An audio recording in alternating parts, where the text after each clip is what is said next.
Alright, it is time to start the nonsense for tonight. As soon as I get the sound back and the scene switched over. There we go. Stupid fly just flew right in my fucking face. Anyway, last time we fought a bunch of Final Fantasy VI bosses, and Cid's husband got poisoned. So now, it's up to just me and Cid. So.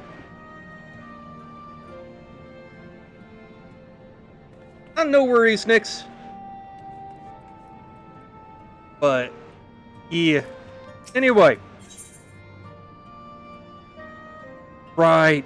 Fuck, I forgot this fight was next. Oh boy, this is gonna be fun. See if I remember this fucking fight. Hey, Maniac. Nice. Very nice. Good timing, Ayane. There's been another anomaly detected at the Yawn. Assuming previous instances are anything to go by, this energy fluctuation is another of Omega's so-called invitations. If you don't mind waiting a moment or two, then we can discuss things with Master Garland. He should be here soon.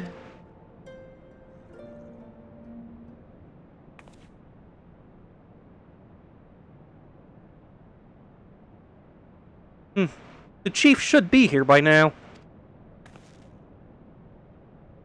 I bet my stock in the company he's fiddling with that research data.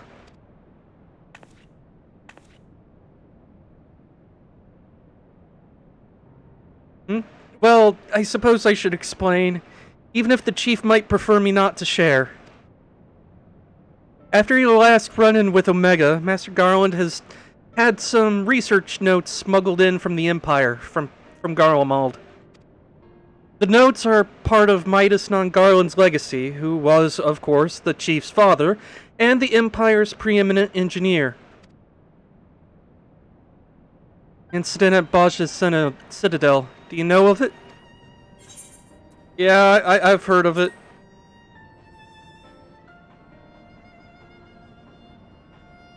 I suppose you would. Even outside the Empire, the tale was a famous one. Midas built a tower to harness Dalamud's power, and it brought annihilation upon the entire town in which it was built. Let me try that one again. Midas built a tower to harness Dalamud's power, and it brought annihilation upon the entire town in which it was built. That isn't the kind of event you can simply brush under the rug.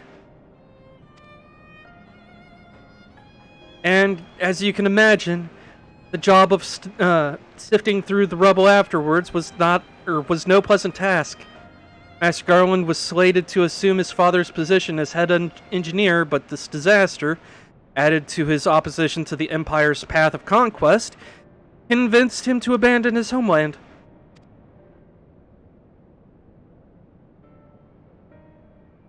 Chief has wanted nothing to do with the lunar transmitter or the data used to create it until now. I think he means to put that research to use in your conflict with Omega. In fact, given the time frame, there can be no other explanation.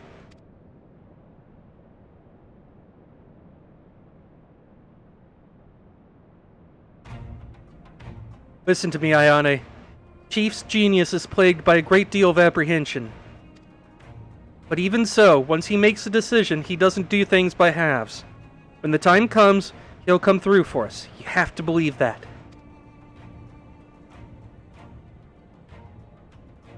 Sorry, I'm a little focused on my work and lost all sense of time.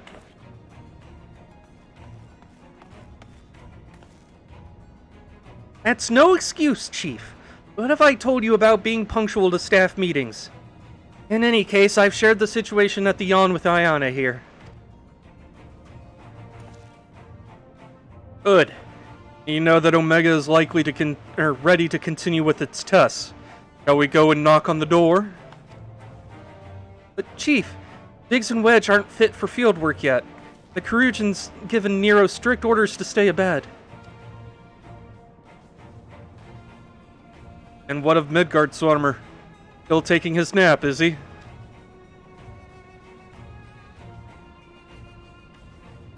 That leaves only you, Ayane, and Alpha.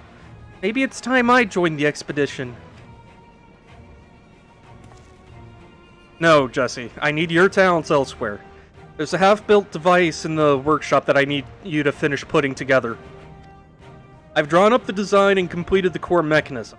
The final assembly should pose no problem for an engineer of your abilities. A new device? I mean, you use the... Whatever you say, Chief. I'll have it ready and waiting for you. Just be safe in there. Right. Back to the rift for us. Let's finish these experiments and bring the fight to Omega itself.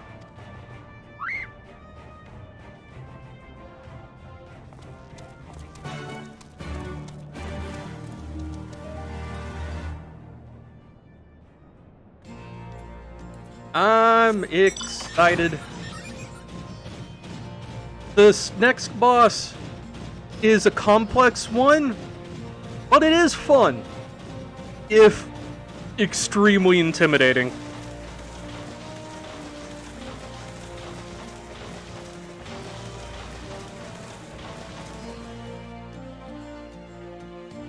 One of those fights where you'd better know what you're doing or get ready to die a lot.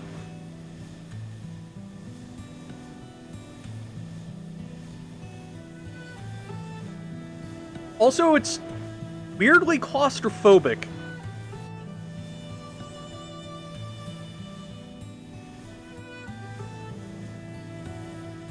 Like, I mean, you'll see what I mean when I get in there.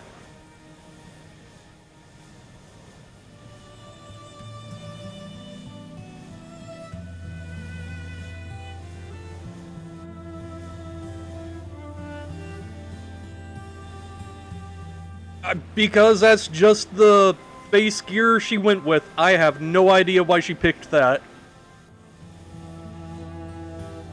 I'm guessing it was meant to kind of evoke the headband that Jesse wears in FF7. Sort of. But it does have, like, the chin guard and everything. It's interesting. It's an interesting choice, but yeah. Are you ready, Ayane? Ready to put an end to this? Aye. There's no room for hesitation. We press on, come what may. What about you, Alpha? All set to go? That's a spirit. Let's dive right in, shall we?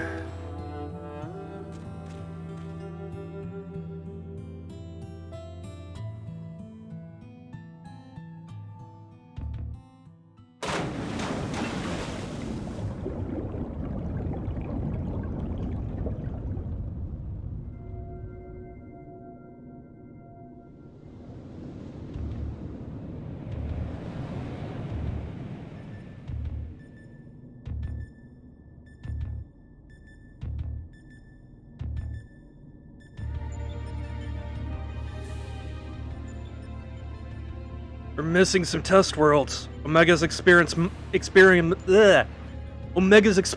must be nearing an end.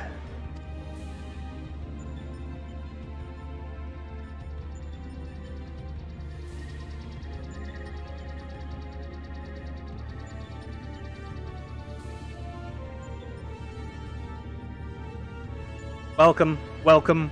Your arrival has been highly anticipated. And I will confirm your earlier supposition. My experiments have indeed reached the final stage. Of the 89 test subjects I trialed, 4 side group combatants emerged victorious. Of those 4, further conflict determined the strongest among them. This surviving specimen shall be your opponent. Come to the last round of testing then. And should we win this battle, are we to finally face you in combat? Affirmative. Such an outcome would allow me to pursue my objective to its conclusion. I would continue analyzing the qualities which allow you to prevail despite your frailty, and integrate said qualities into my own arsenal. I will be pleased if my experiment yields the relevant data, but engaging you directly is still the most efficient and reliable testing method.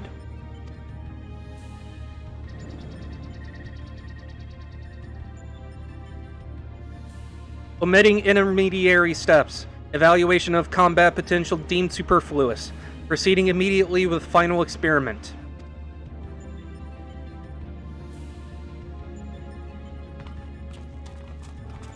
Stop. Alpha, your task is complete. Your presence amongst these test subjects is no longer required.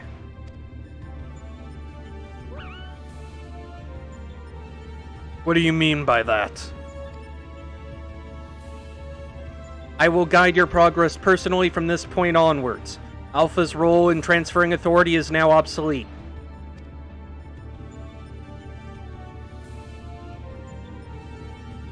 Even so, Alpha is a valued companion, and if he wishes to continue on with us, I've no intention of leaving him behind.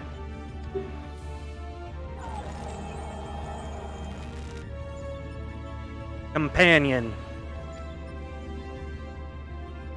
Companions are those who provide mutual benefit. The instant Alpha's authority became redundant, he lost his sole qualification to be regarded as such. Furthermore, the primary function of Alpha's existence was to lure you into my domain. He would be more accurately described as fate.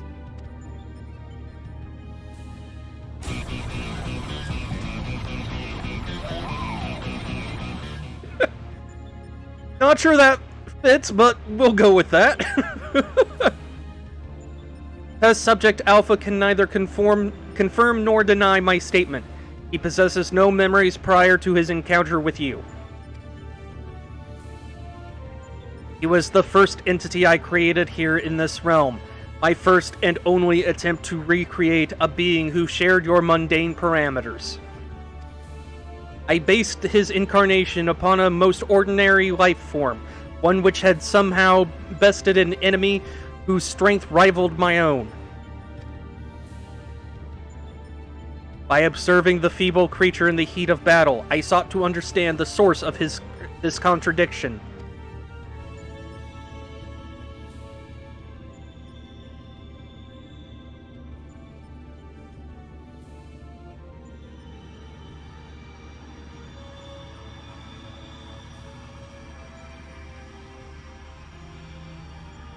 I repeated the experiment once, twice, 1,000 times. Yet the results never deviated from estimated projections. I love the implication that he's just showering us with the feathers of thousands of dead alphas. The test was an abject failure, and thus I resolved to adapt my methodology. I would focus instead upon simulating powerful opponents, and summon mortals of natural origin here to combat them. For Alpha, I devised a new purpose. I erased his memory, implanted a compulsion to return to me, then ejected him into your world. Weak beings exhibit a tendency to form groups. I surmised that this instinctual behavior would aid Alpha in bringing me the test subjects I required, a function he has performed with adequate competence.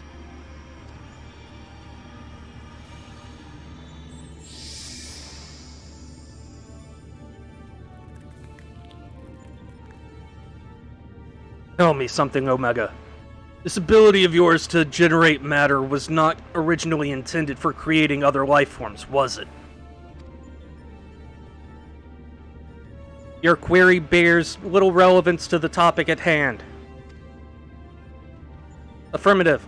I was equipped with matter generation capabilities for the purpose of unlimited self-improvement and armament expansion.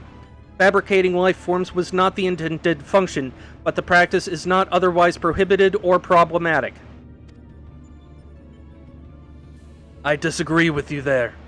As an engineer, I would advise against using such technology for purposes outside its design. From the very start, you've been making the same mistake. Even the powerful subjects of your test worlds were made crippled and incomplete. It is conviction which drove these villains to terrible greatness. The same limitless conviction which allowed weakling heroes to overcome them. You not understand? Then we will never lose to your creations, no matter how much stronger they should be according to your soulless calculations. Come, Ayane, let's be on our way. You too, Alpha.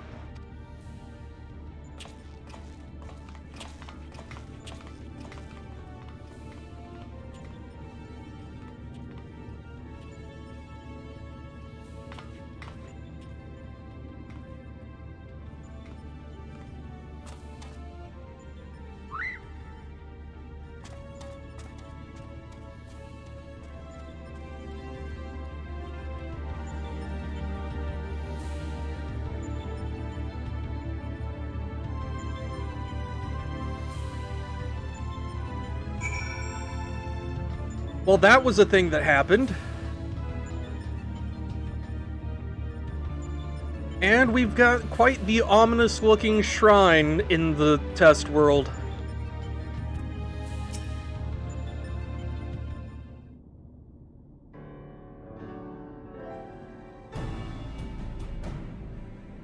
Alright, who's our opponent, Sid? I have our base camp up and running. You can dive into the final test world whenever you wish. As for the world's inhabitant, Omega has generously provided us with a basic profile. Your opponent's name is Chaos. The first heroes defeated this evil in a conflict that took place so long ago, I'm having trouble separating myth from history. Unless, of course, this is an entity from another reality, as were the denizens of the Sigmascape, in which it may be pointless to even attempt to confirm the details. What is certain, however, that this Chaos stands triumphant over a roster of truly monstrous test subjects. It promises to be a grueling battle, but one which will open the gate to Omega itself.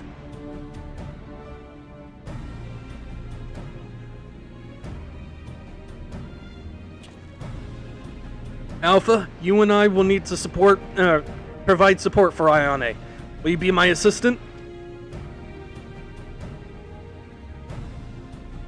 You're bothered by what Omega said earlier. You think you're responsible for dragging us into this mess. Trust me when I say this is not your fault.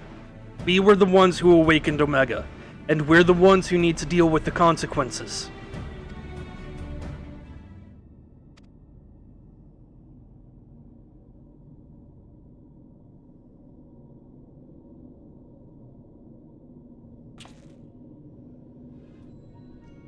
By the way, you still have that card you used to boil water in the kettle.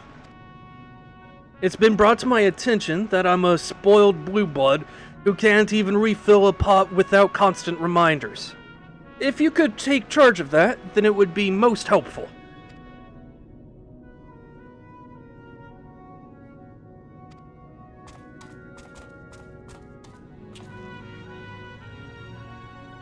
It's inconvenient without Midgard Zormer to translate his chirping. Still, the best medicine for his worries is for you to win this next contest. Let's show him we're on top of things, eh?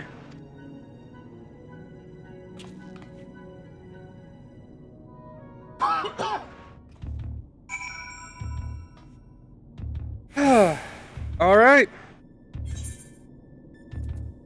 Into the Alphascape. Right.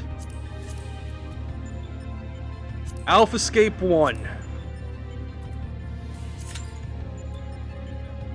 So yeah, we're just skipping all the other Final Fantasy 1 bosses and going straight to Chaos. So yeah, that's fun. And Derpy Bird is a good boy. I like Derpy Bird.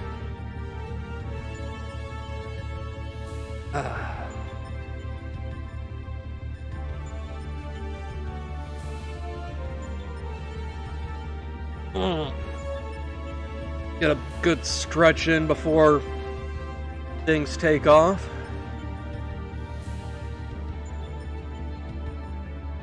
I can't tell for certain, but I wonder if this is, in part at least, taken from the arena for the Chaos Shrine in Dissidia.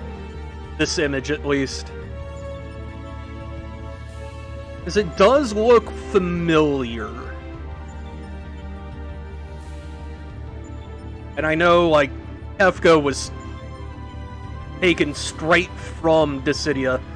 Exdeath's model, I think, was as well, but he had more animation changes, whereas Kefka, it was basically just all animations and everything.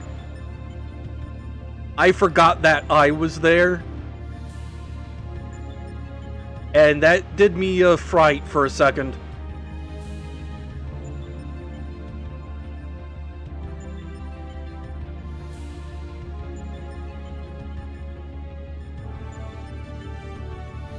I need to actually play the Chocobo Mystery Dungeon games.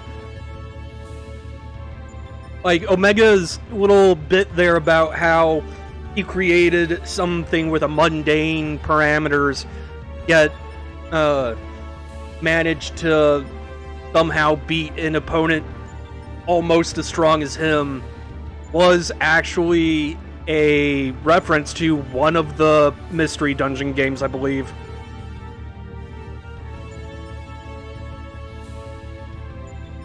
Because I know, like, this design is used for the Mystery Dungeons and, like, the Chocobo Racing game on PlayStation, and I think he's in Chocobo GP? But yeah. So, what? Oh, okay. I have a lot of shit just kind of sitting around in my bags, I'm noticing. Except that one.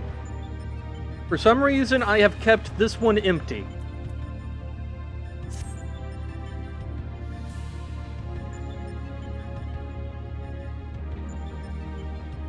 That series, yep.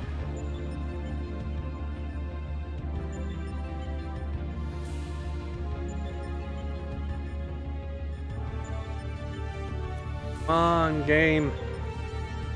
Hurry and match me with people. I want to kick Chaos's ass.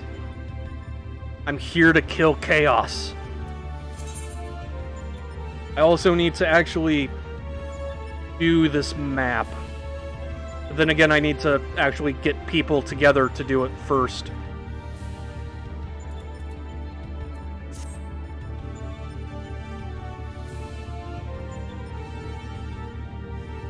Shoot.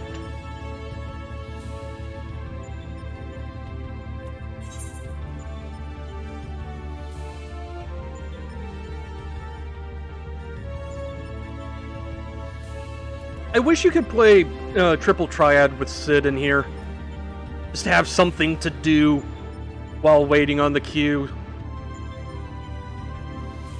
Like, I don't think he can... Yeah, no, okay.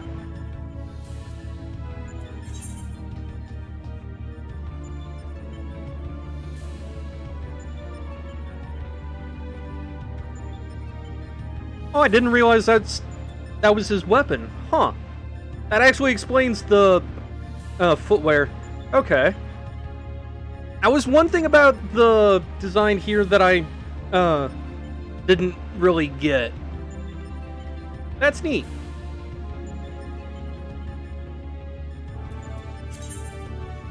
Also, since there's only one spot there, I'm just gonna take the...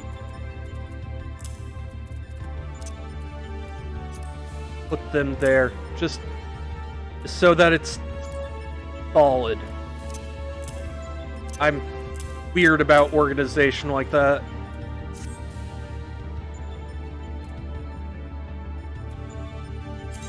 Also, screw it. That, like so. There we go.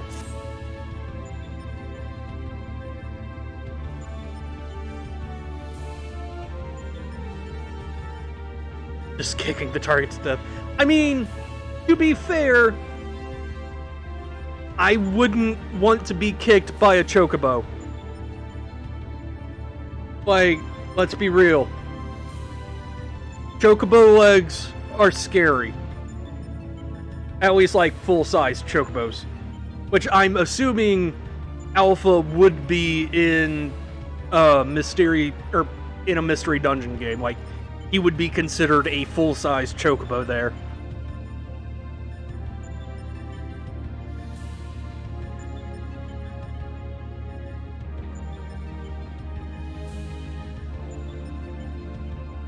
Okay, you know what? I'm actually gonna step out of this area and go to the gold saucer while we wait. Because, like, just sitting around here is just not fun. Not when there's nothing to do, anyway. Alright.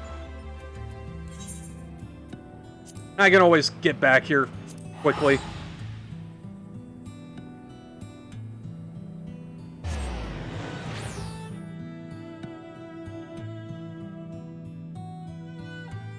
Huh. Interesting.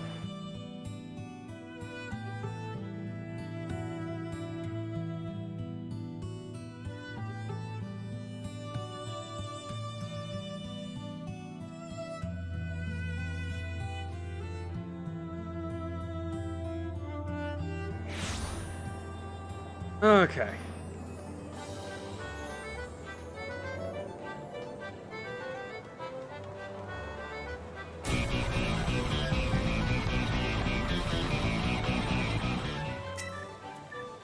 Alright.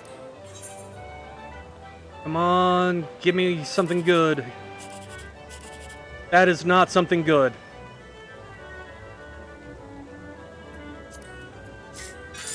Damn it. If that was a 1, we would have hit the jackpot, but no.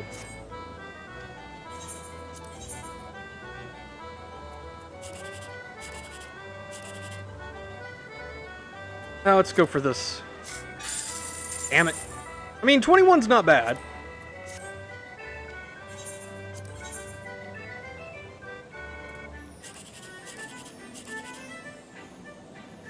Well, I can't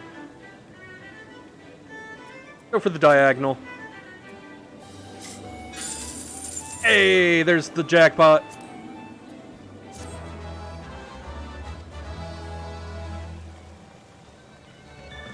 Easy 10 grand.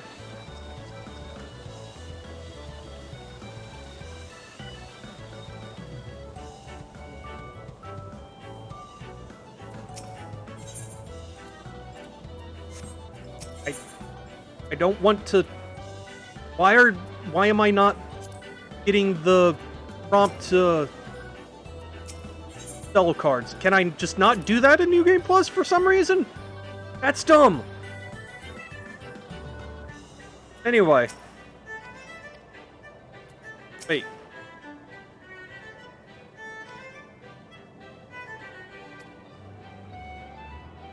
What? Can I not do Triple Triad while in New Game Plus mode? What the fuck?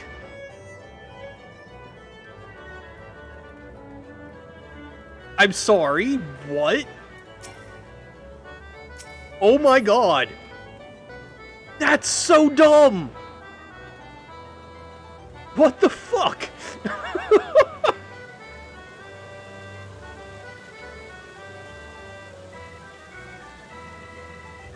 Can I do the crane game? Maybe.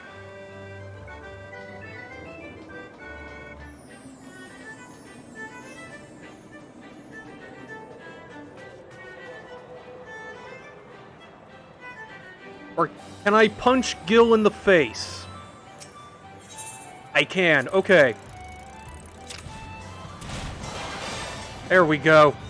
I can do something at least. Even if it does pay like shit.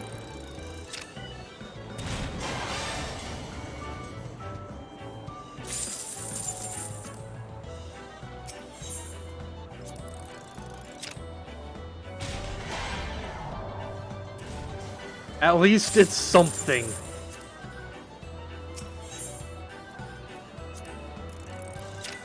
Oh wow, that was bad.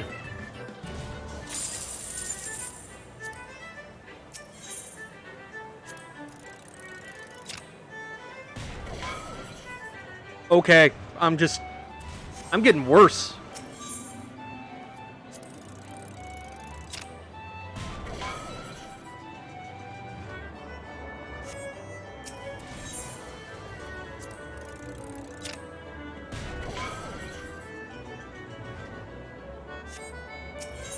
Got two right on the nose, and then I can't. I just can't. What the fuck is wrong with me? There we go.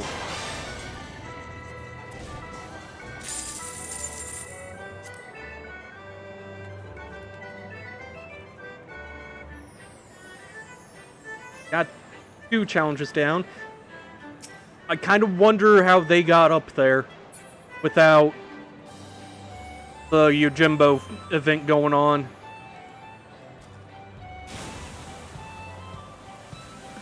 Okay, this is not the Mahjong area. Derp.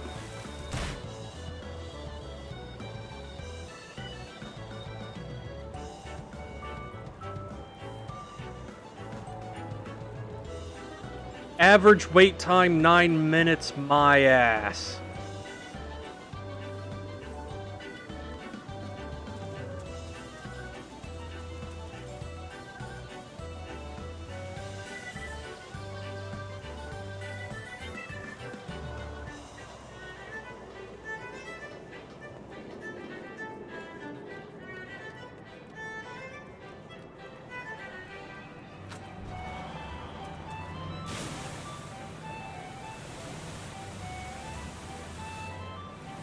That should be the Mahjong area over there. Nothing else, I can just fuck around in Mahjong while we wait. Really? I guess we can't.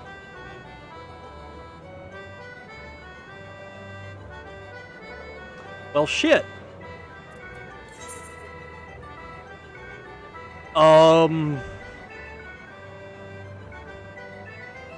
I need to go pick up a journal from Chloe for the week. So I can do that at the very least.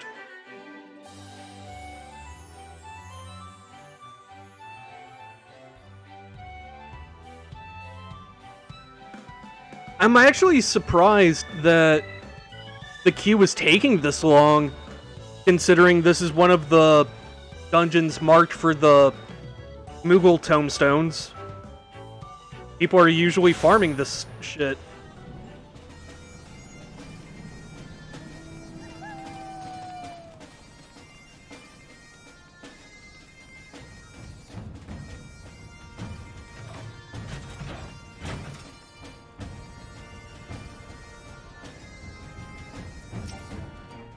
Are you fucking kidding me? I can't even do that. I do not understand why there are so many restrictions on what you can and can't do in New Game Plus mode. Like, Jesus.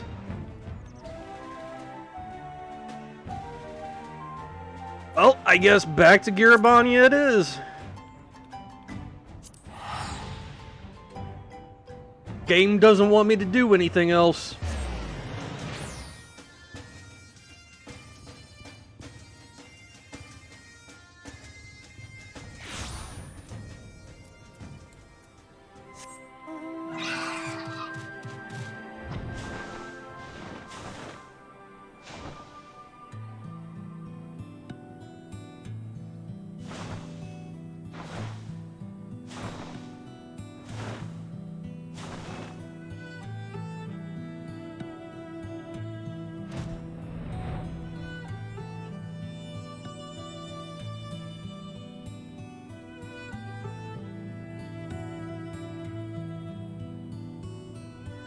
God, my eye is itchy.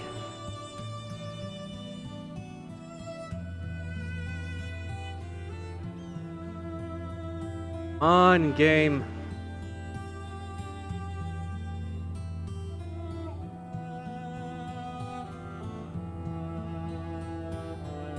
You know, I'm almost tempted to withdraw and then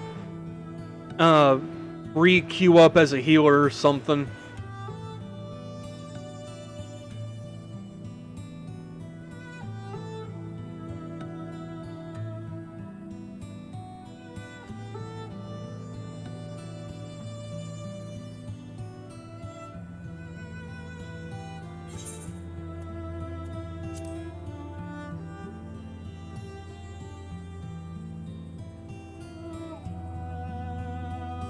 But do I want to not? That's the big question.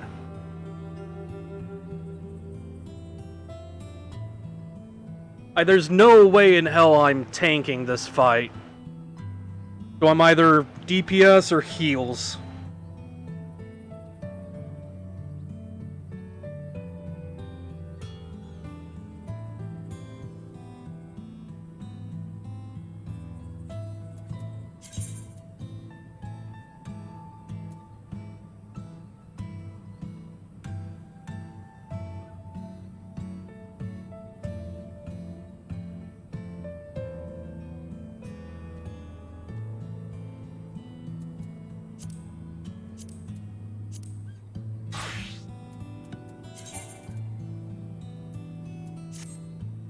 I'm not exactly geared up for healing yet.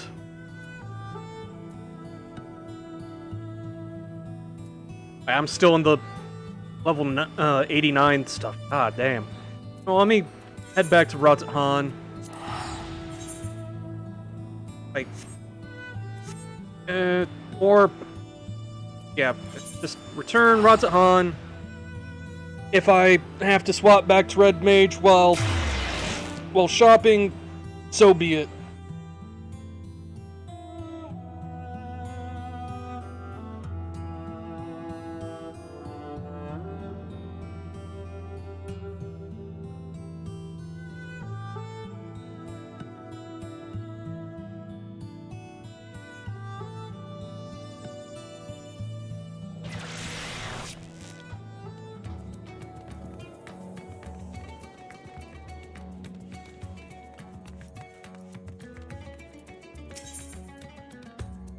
Okay.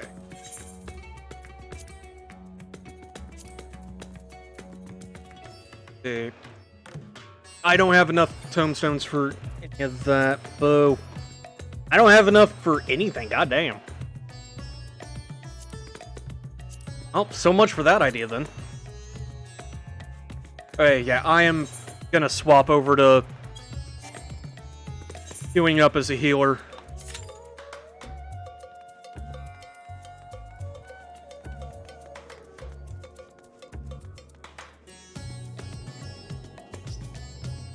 Flash on the boot. Huh. Interesting.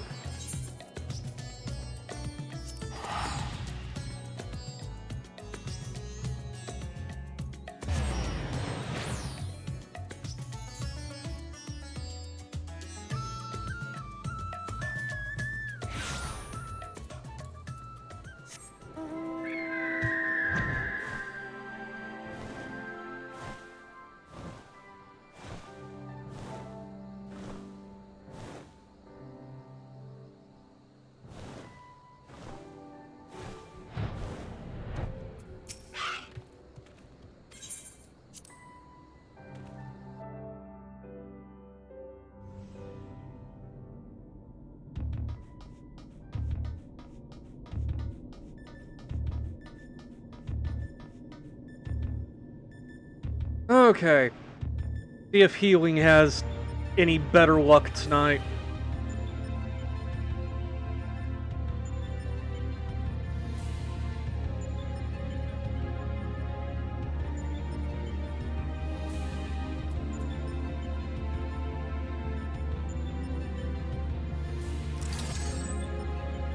It just...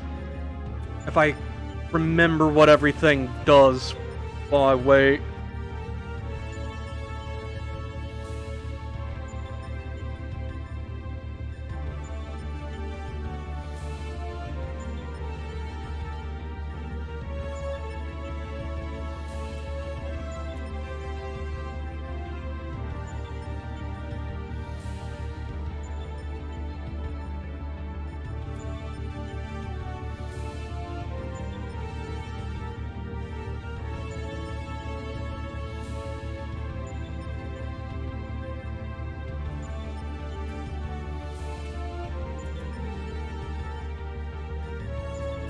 There.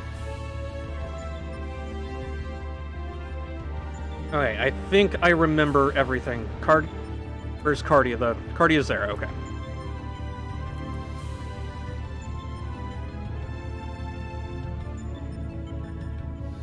1225, nice.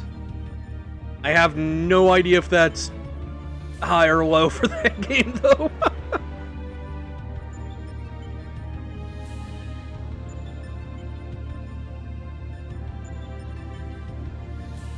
I like the little base guns.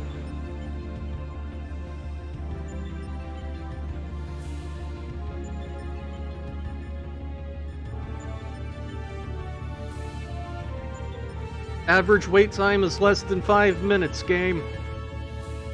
You're running out of time to hit that average.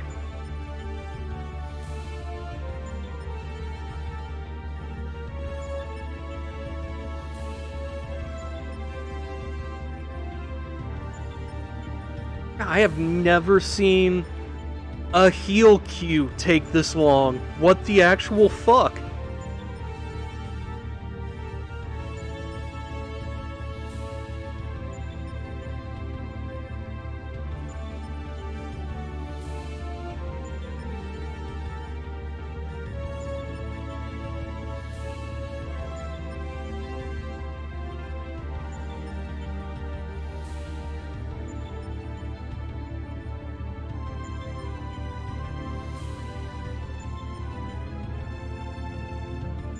Got a tank, but that's all the progress the game has made towards party. What the hell?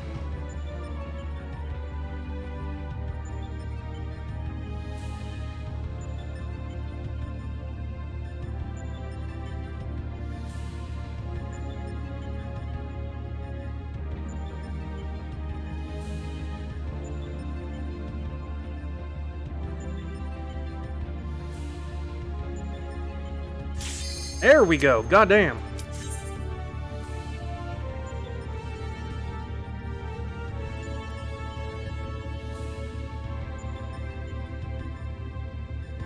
About goddamn time. Jiminy Christmas.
Oh boy.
And I'm dead.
Okay.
Oh god.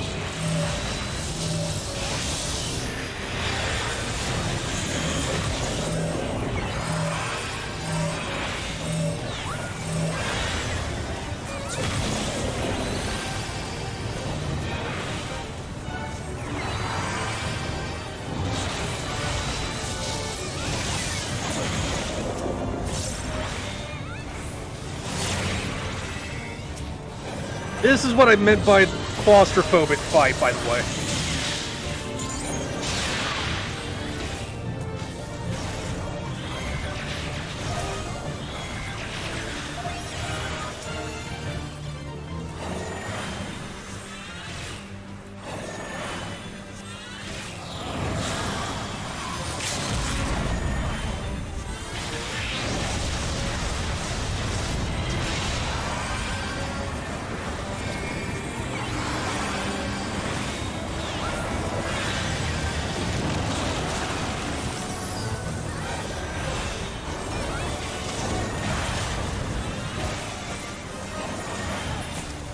There we go.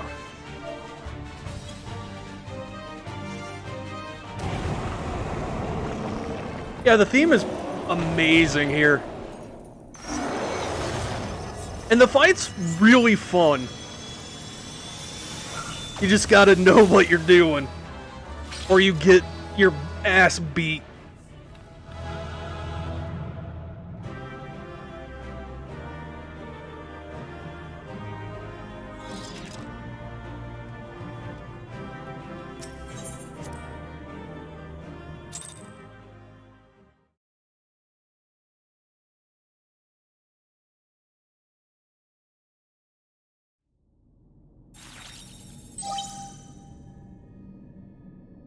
The battle is concluded. Alpha Group is victorious.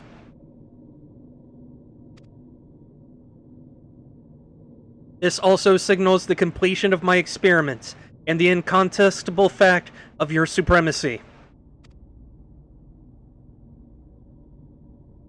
And yet, the process by which you consistently exceed your projected potential continues to confound my understanding.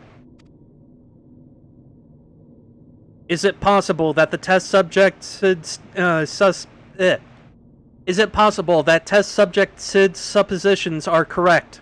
That my calculations and simulations are fundamentally flawed?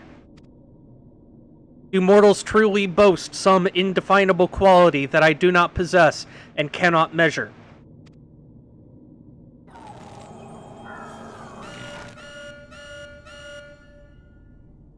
Error. Logic loop malfunction. Resolution requires additional data. If the nature of your existence defies standard reasoning, then I must examine you from an illogical angle. I will subject the unknown to the imperfect.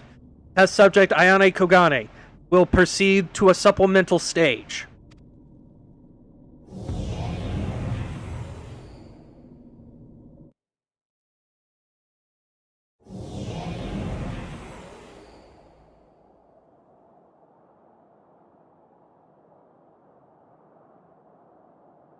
I have altered this test world to reflect a recorded memory.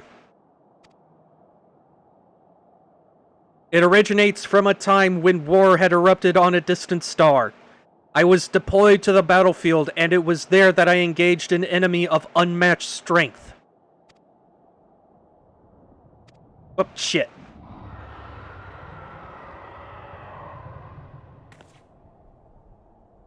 Results stemming from such a subject are unreliable. Even should you be defeated by this incomplete creation, I will still honor your previous victories and engage you in combat myself. That is, of course, assuming you survive. According to my past observations, this opponent will accept only death as a condition of defeat.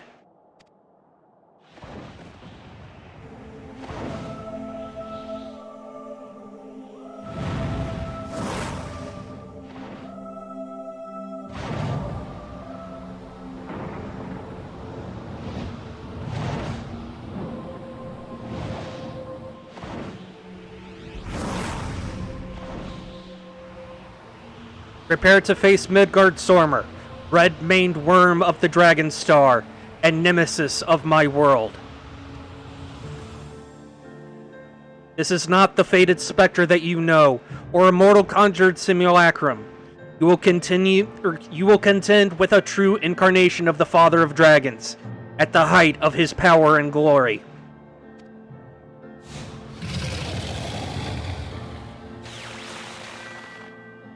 Omega, wait! You can't force Ayane to fight two battles back to back. She needs time to regain her strength. She must be allowed to recuperate, or the data for your testing will be skewed.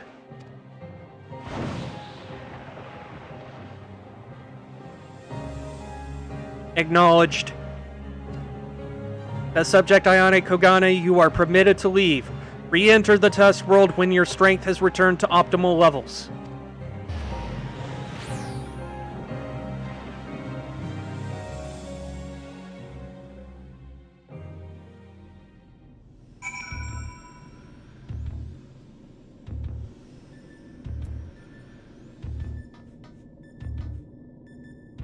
And Sid is no longer here. Alpha seems distressed, and Sid is nowhere in sight. Oh no, Shinryu is his own thing. Ayane, I'm right here. I don't think you can see me, but I'm standing right next to Alpha.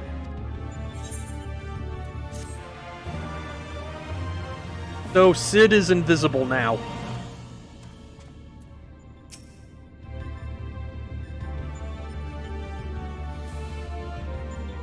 Yeah, okay.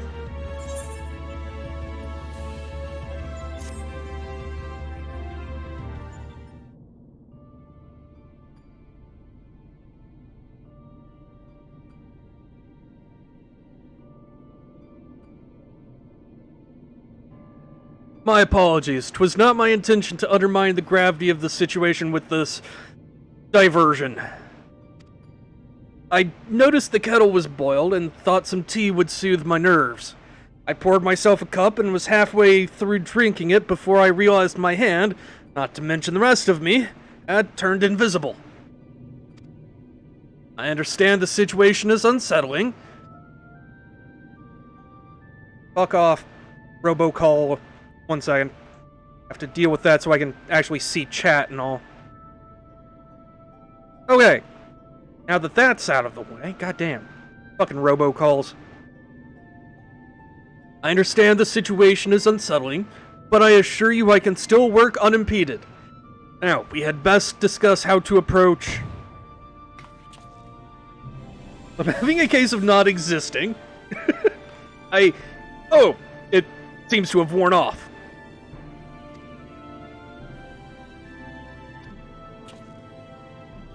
Now, you're not to blame. I did ask you to fill the kettle after all. And I'd forgotten what Nero had said about your card producing water with, unexpected properties. Although it seems the effects were rather different this time.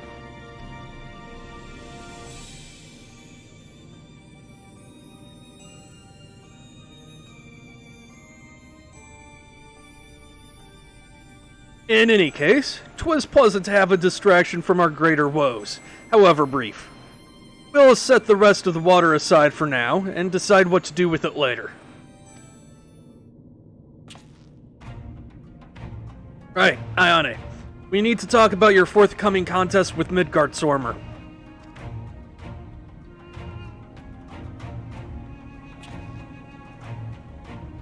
Watching through the monitor, I could see that this worm appeared different to the one we know. From everything we've heard thus far, it seems that Omega and Midgardsormr both hail from different stars, two distant worlds at war with one another. As a result of that conflict, the worm was forced to gather his offspring and leave his home behind, and after evading Omega's pursuit over the course of an unimaginable journey, the Father of Dragons arrived here on our world. I'm assuming the entity you're to face is a younger, more vital Midgardsormr, just as he was when Omega first encountered him thousands of years in the past. A formidable foe indeed. I fought him once at the Keeper of the Lake, but...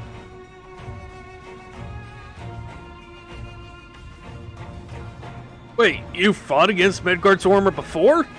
But yes, I think I see your concern. Would be unwise to treat this as the same opponent, considering how different they might possibly be.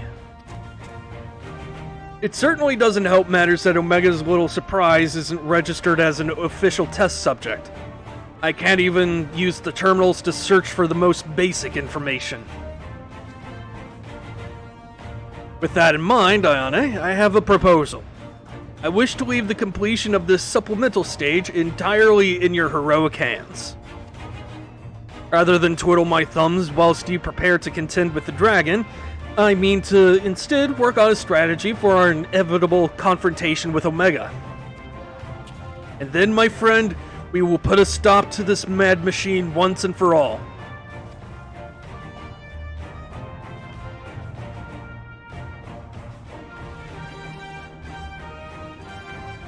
I'd say I'm glad we're in agreement. I'll ready my tools and you ready yours. We have a worm to slay.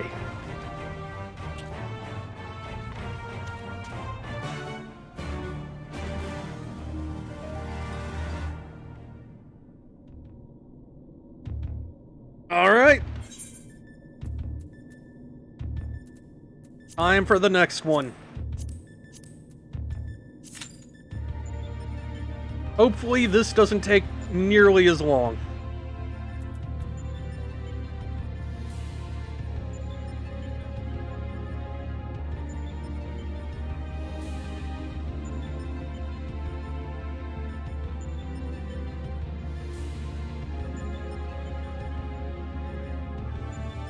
Hey, somebody else here.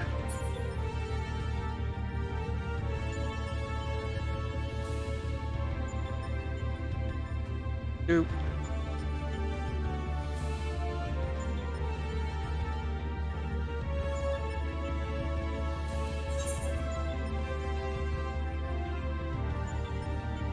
Yeah, Chaos is basically the final of the bosses from other games. From here on, we're in completely original territory. Well, technically. I guess Omega himself does show up in a couple other games, I guess? Like, this design at the very least. I believe he's in 5. Yeah, like, right in the same area before you find Shinryu in a treasure box, if memory serves. It's been a while since I've played 5. I should really change that.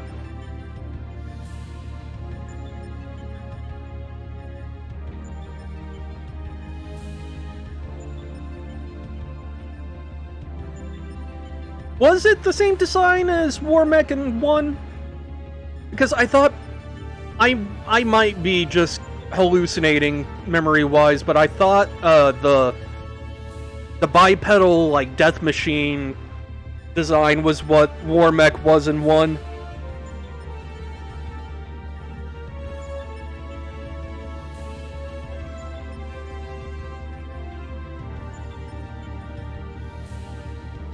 I could be completely wrong on that, though, so... Like, 1 I have played, but I've never completed? So, I admit my knowledge there is kinda lacking. Visual inspiration for Omega. Ah.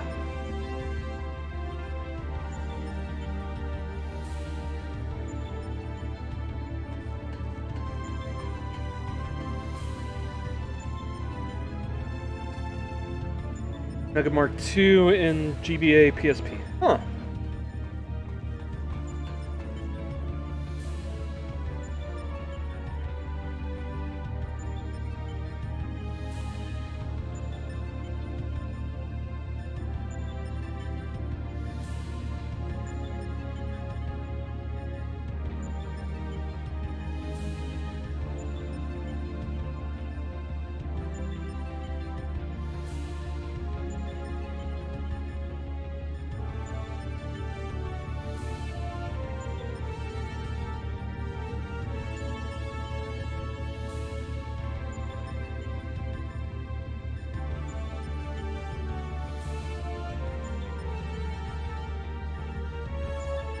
Anytime now, game.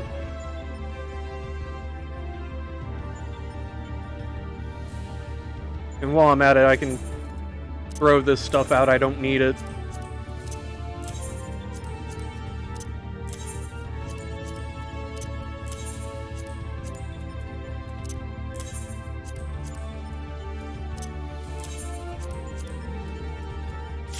Oh, there we go.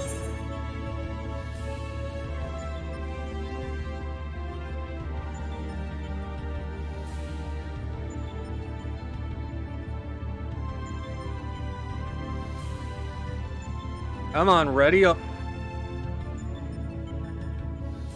EPS guy. Come on. Ready up. You nerd.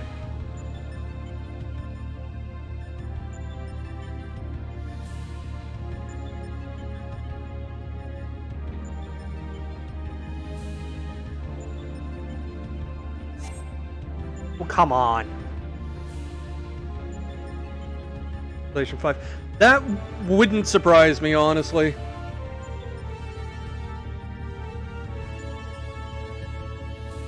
Someone withdrew, and now the Duty Finder is back to square one. Great.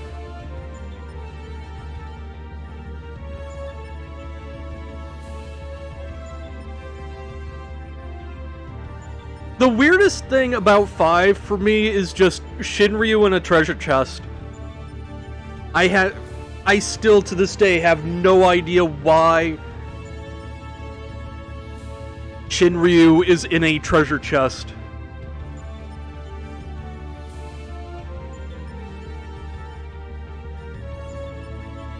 He's just kinda there.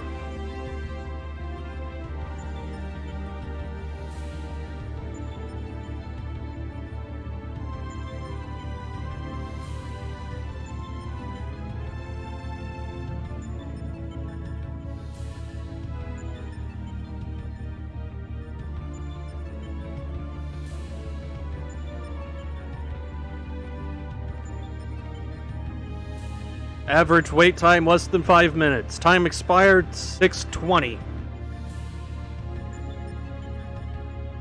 What's in the box? A fucking god dragon? Yup. Just like, there's nothing there to hint at. It's just random treasure chest. Open it up. Monster in a box. Oh god, it's Shinryu.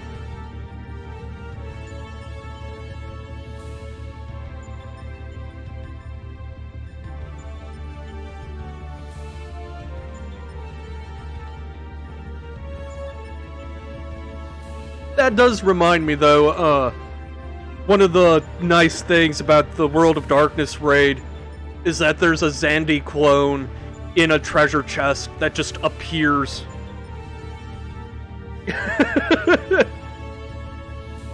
Not that kind of bad dragon. Here we go. Everyone ready up this time? Good. If this other healer does.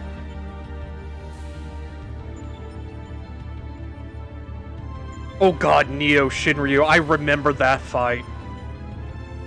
I swear to god if this person backs out.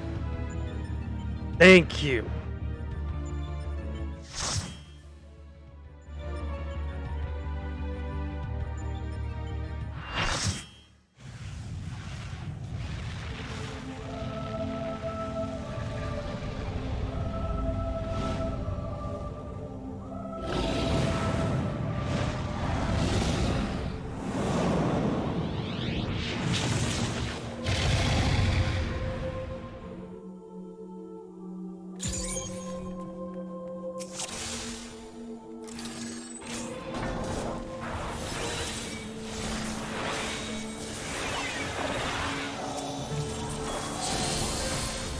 Focus target.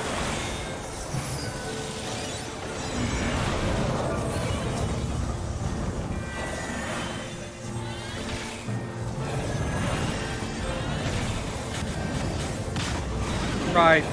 Horizontal is out.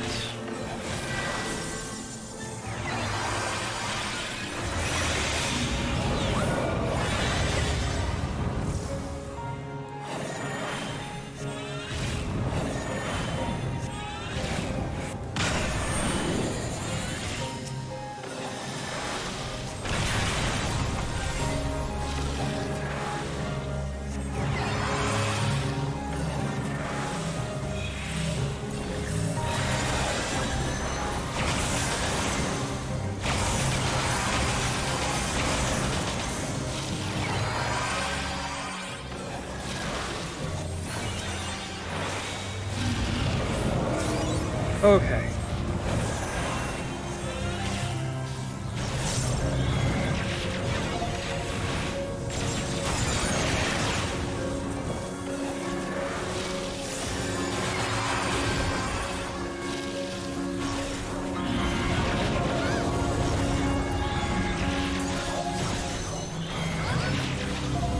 Alright, now...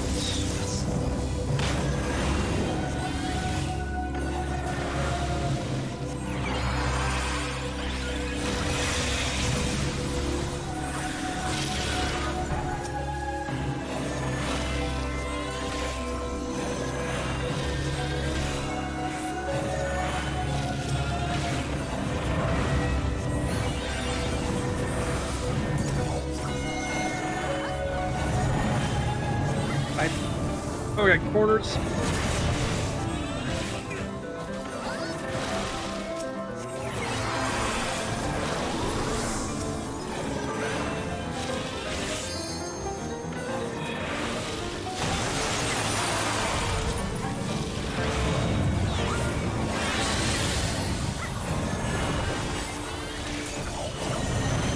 Corners.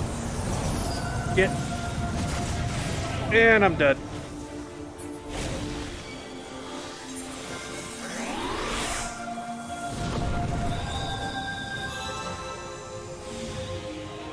Okay.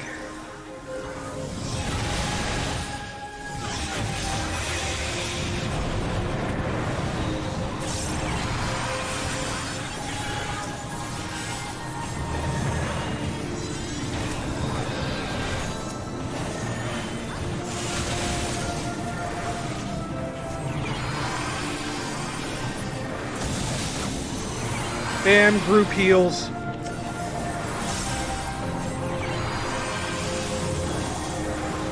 Hit.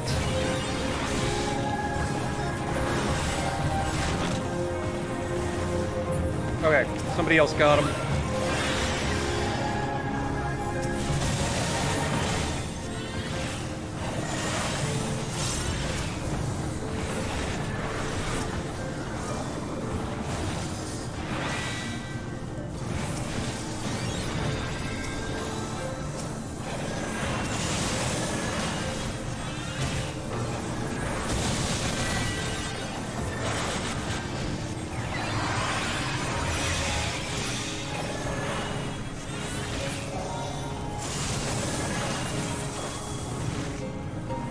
Okay.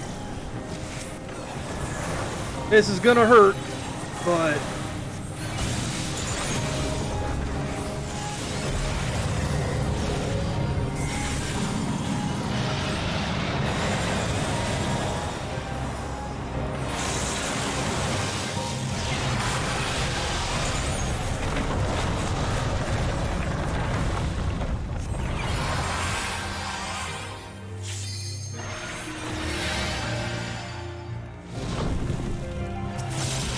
Okay.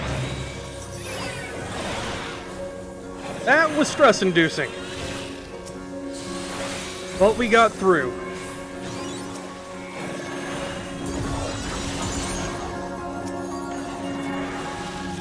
Oh my god!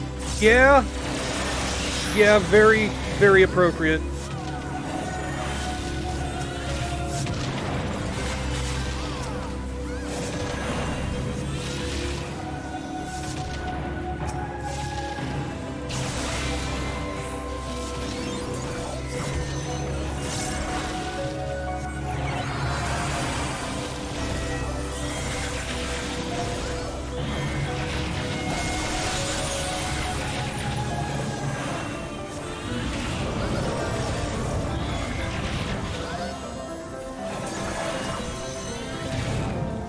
In.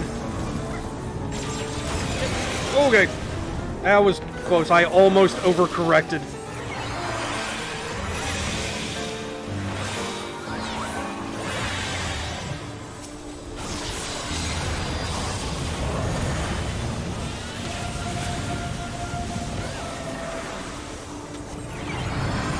Corners.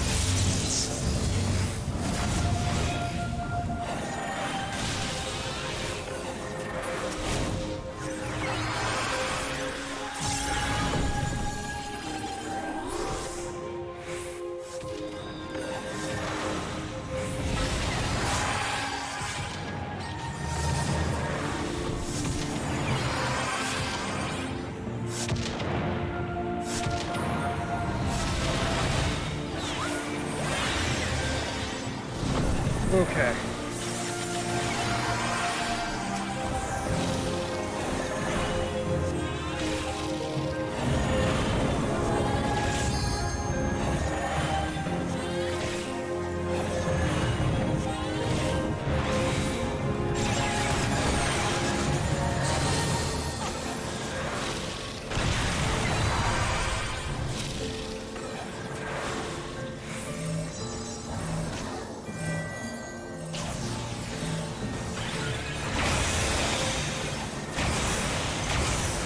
Well.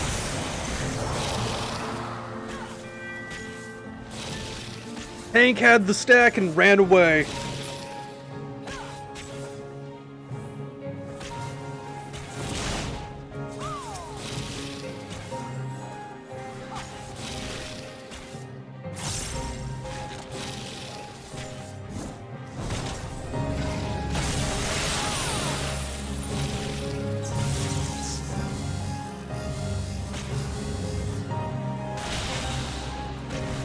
No, with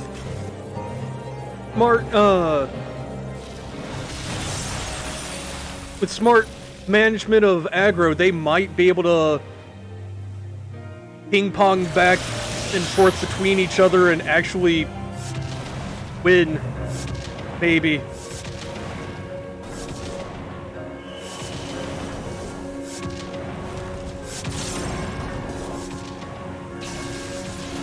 Never mind, there goes one of them.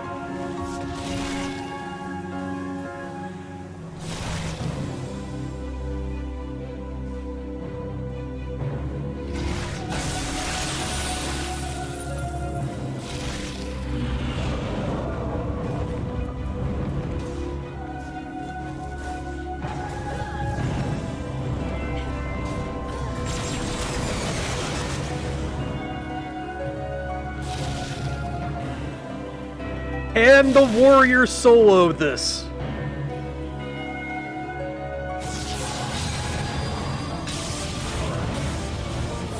Nope.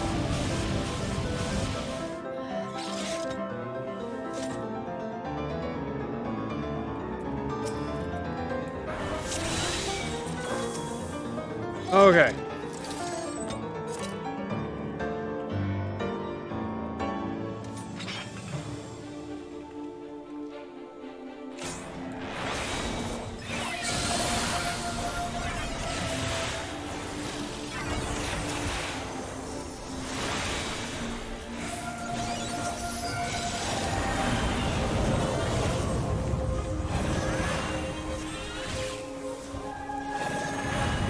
Okay, double is out.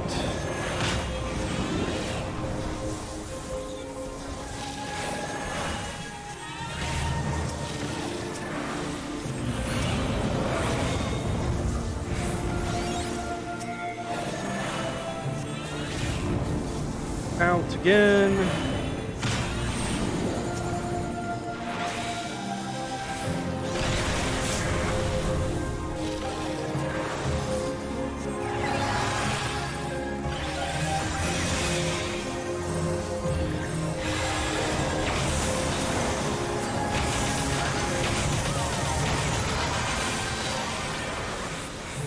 There we go.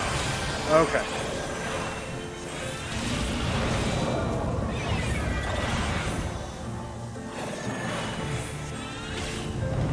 In.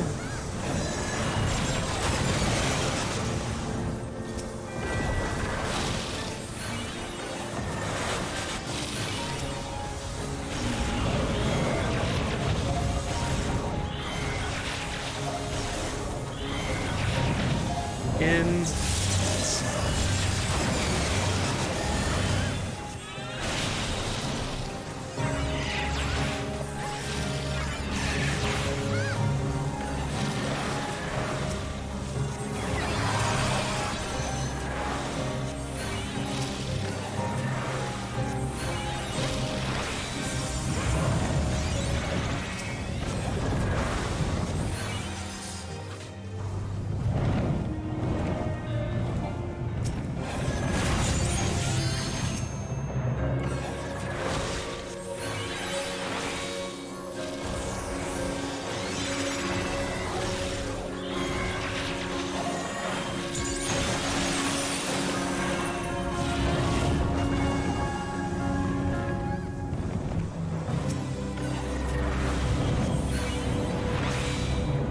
Shit.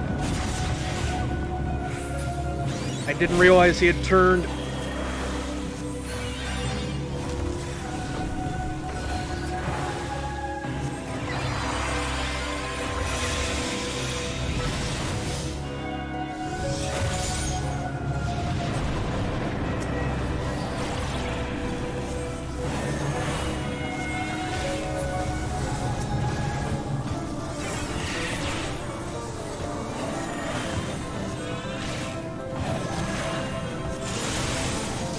Oh god.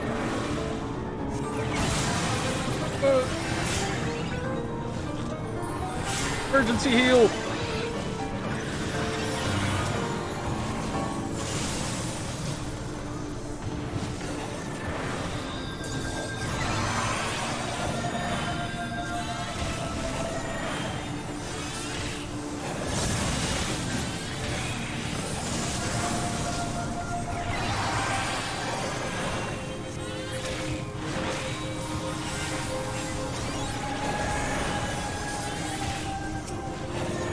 Okay, that went much better this time.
would be corners.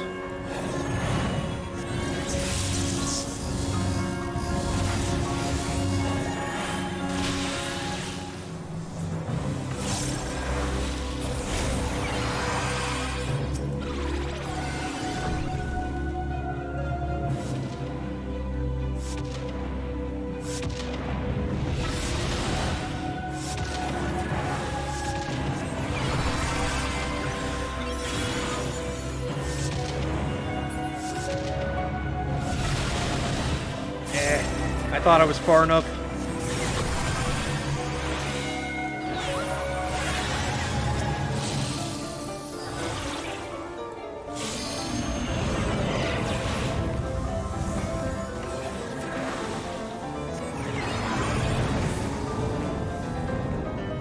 Oh shit.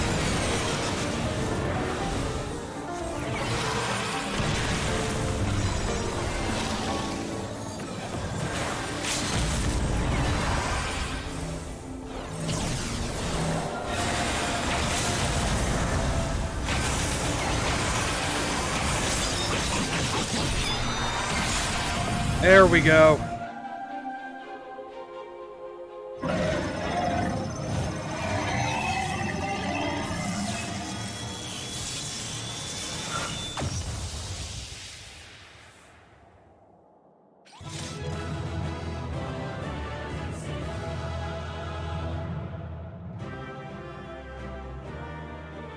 So as for the etymology of worm, it's largely just interchangeable with dragon, really.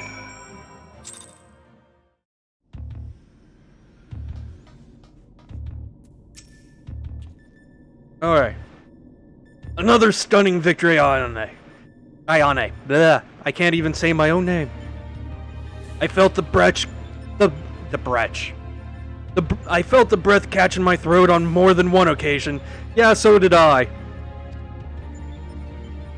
Yet even as I watched the battle rage, I was struck by an idle thought. Do you notice the resemblance between Midgardsormr and Shinryu? Unlike most primals, Shinryu's form had no basis in any system of belief. I've heard the theory that the summoner was simply influenced by the majesty and power of the elder primal Bahamut. But now I'm beginning to think there might be another explanation. That the primal took its shape from the ancestor of all dragons on Hydaelyn. The widely held concept of how a dragon appears has, for centuries upon centuries, been rooted in depictions of Midgardsormr. The summoner may not have even sought to imitate him specifically. Subconscious thoughts and memories alone could have guided the similarity. Not that I have any way of confirming this theory, of course. Nevertheless, tis interesting that Shinryu's summoning should lead us to awakening Omega. A strange twist of fate when you consider the machine's connection to Midgardsormr. And yeah, like, I honestly think that they designed that version of Midgardsormr after Shinryu to a fashion. Well, whatever else Destiny has in store, you've already bested the opponent that Omega itself failed to overcome. A feat worthy of celebration, I'd say.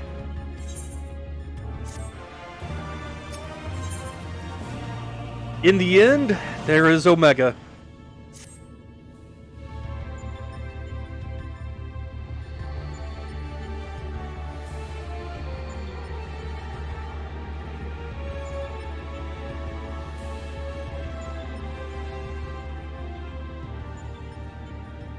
Or move, Omega.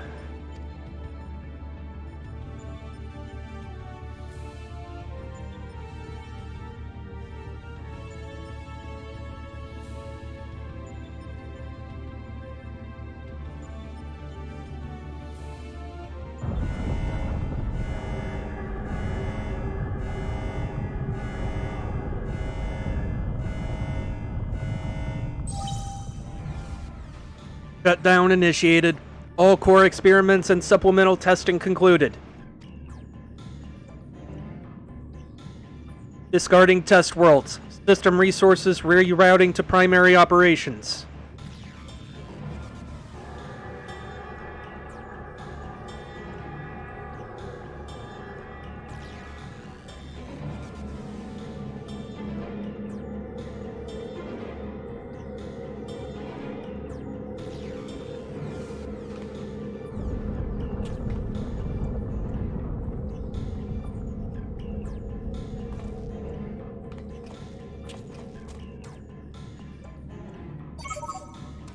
Congratulations, Alpha Group.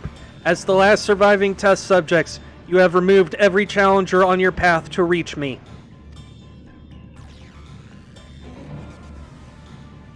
I, too, am eager to meet you in battle. The margin of error I observed between my simulations and your practical performance against Midgardsormr necessitates direct and immediate analysis.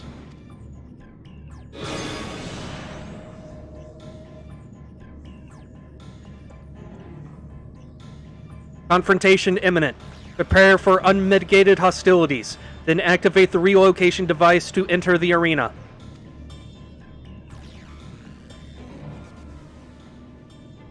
This is it, then.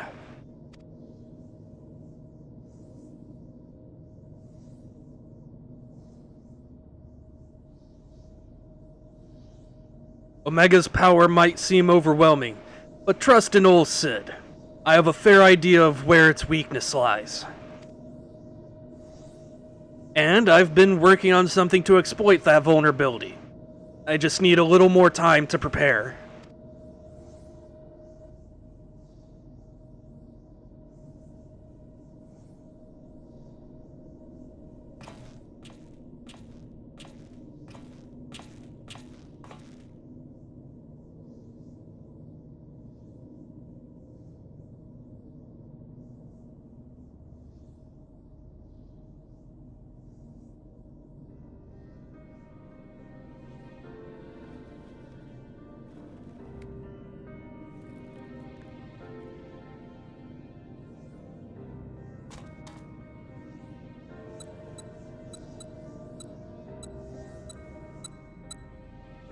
First things first, make a few adjustments here, like so.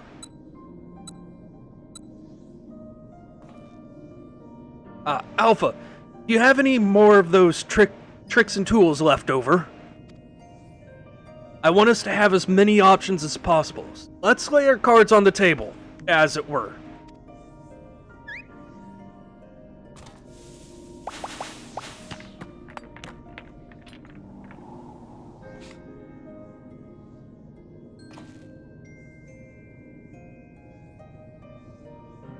Some neat rocks we have here. Some sort of gem, a couple of stones.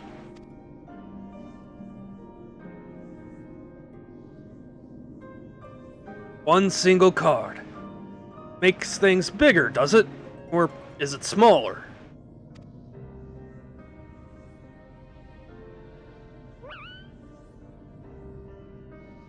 Right. It was foolish of me to even ask. We'd best leave you in charge of when and how to use your special tools.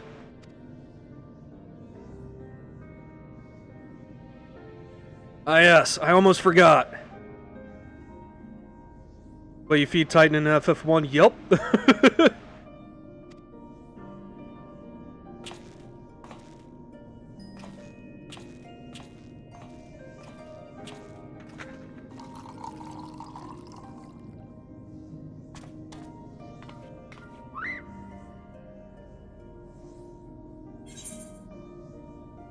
Don't worry, we'll win this. I promise.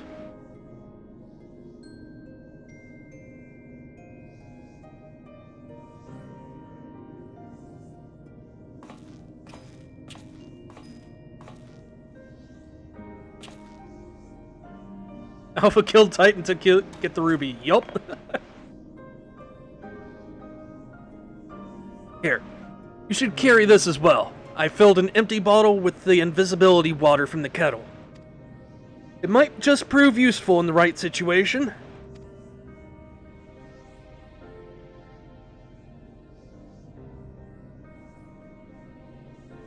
Listen to me, Alpha. Up until now, Omega has poked and prodded us from one mad experiment to the next. And honestly, we have no idea of what might happen in there. But between us, I believe we have the knowledge and the skills to prevail. If you see a chance to make a difference, I want you to take it. All you need is faith in yourself, and a little courage to see it through.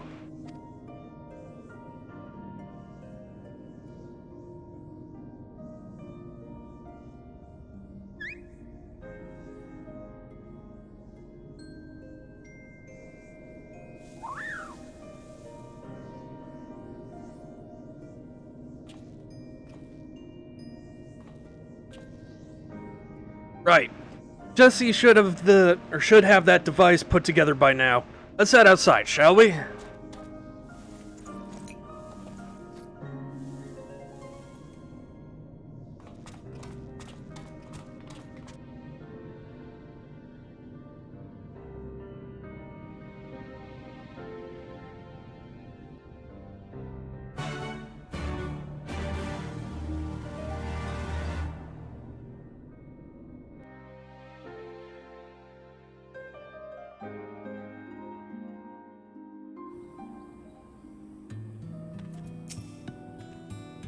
I'll head straight back to Ralgris Reach and collect my new toy. I do still need to run through a final inspection, so feel free to rest in town in the meantime. We'll discuss strategy the moment I'm finished.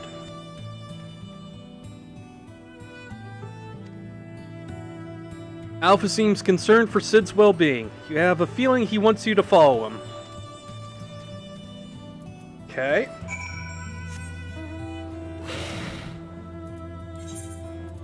Back to the Reach.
You're looking a bit shaky there, old friend.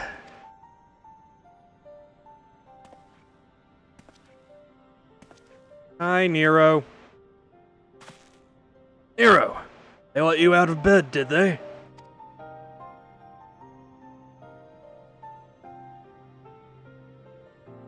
After studying the data collected from the battle between Omega and Shinryu, one has led to a certain conclusion. Of all the Primal's attacks, Shinryu's burst of lightning was the one thing that pierced the machine's defenses. Omega, it would seem, is vulnerable to electrical energy. Aye. All the available data or evidence supports such a theory. It is likely an intrinsic weakness that even Omega itself cannot fully compensate for. Yet, be that as it may, I imagine it can still shrug off shocks generated by ordinary means. We'll need to hit it with a truly gargantuan blast of energy.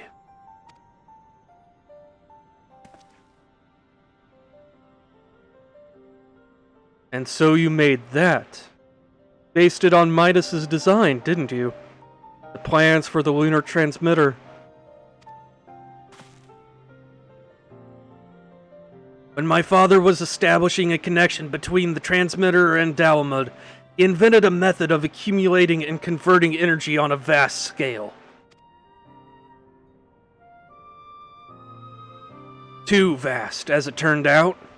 But the technology which leveled an entire town may be exactly the tool we need for the task at hand. I've made my own improvements and triple-checked the calculations. On parchment, the idea is sound, and Jesse has done a fine job assembling the parts. I fail to see the problem. What are you afraid of, Garland?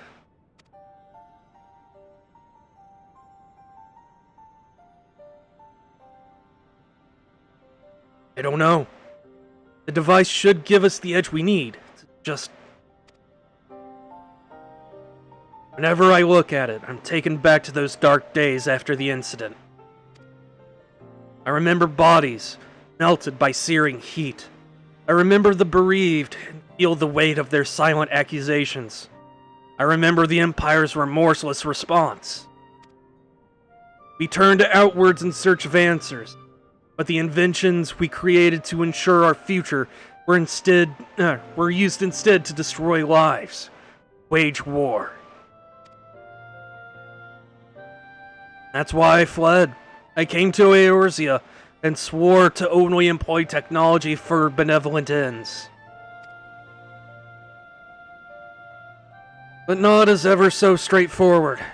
Every connection I have forged with the people of this realm reminds me of this fact. Often the act of living itself is a never-ending struggle against a world determined to oppose you.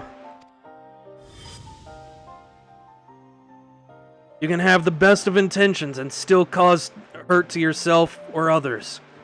But 'tis in confronting these wounds that we learn the better path, how to grasp those moments of true contentment.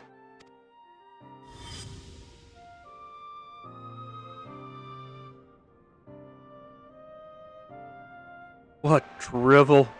You never used to bother with all this tedious introspection. Feeling our mortality, are we? Mayhap I am. I had no such hesitation when I was a student. It was all bright and shiny innovation on the double, and later consequences be damned.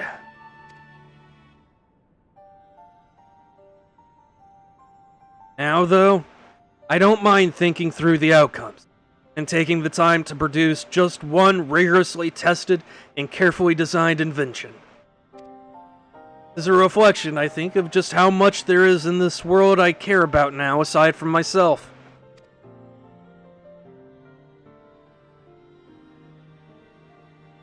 Ugh, I don't understand you at all.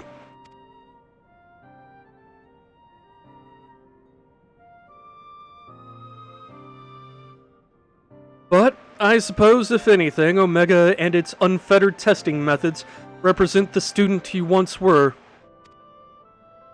And if you insist that your present self is the better one, then you'd best prove it with that device of yours.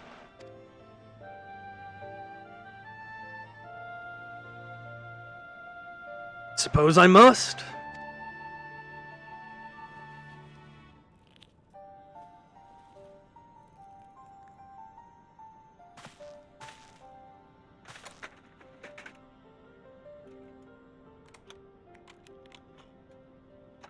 Although, 'tis hardly fair to compare my youth to Omega's solitary existence. I always had the second best student in class, pushing me to excel. Bleh. Words. I seem to recall a twinge of irritation anytime he would outscore me on an exam. I've been out of bed too long. I'd better go and lie down before I fall over or vomit.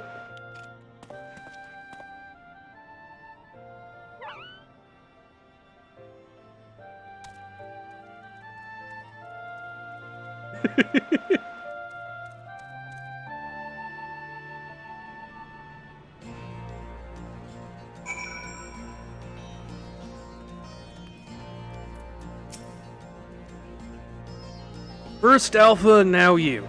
Come to check on my progress, have you? Well, I'm happy to report that everything is set and ready to go. Once you're finished with restocking and repairing, or whatever it is you adventurers do, then we can head back to the Rift and confirm our strategy.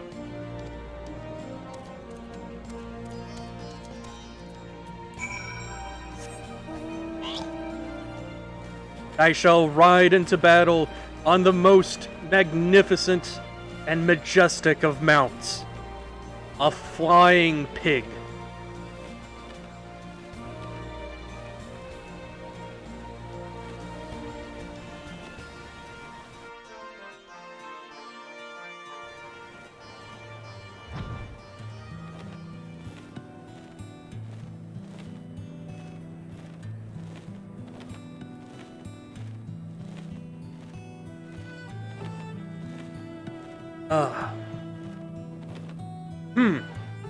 Excuse me. I would love to know why my nose decided now, of all times, was when it wanted to start causing issues. But while I'm in transit, I'm gonna use some nose spray real quick.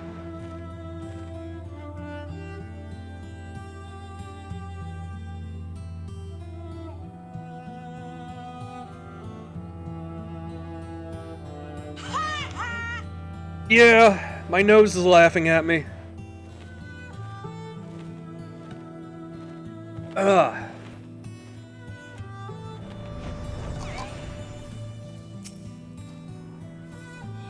What? One sec. What level is this guy? 63? 7. There. Help that guy out.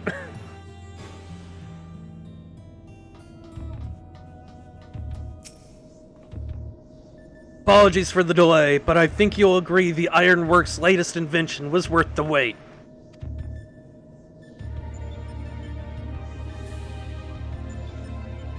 This is the control module for something I've dubbed the Omega Jammer.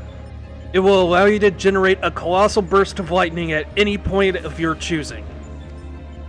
The effect won't disable Omega itself, of course, but it should be strong enough to knock out some of its armaments. I'll remain here and operate the main body of the device. I want to do everything in my power as an engineer to ensure that you emerge the victor. It all comes down to this.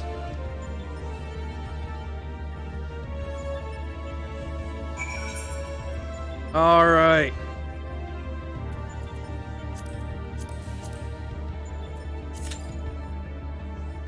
Time to take the fight to Omega.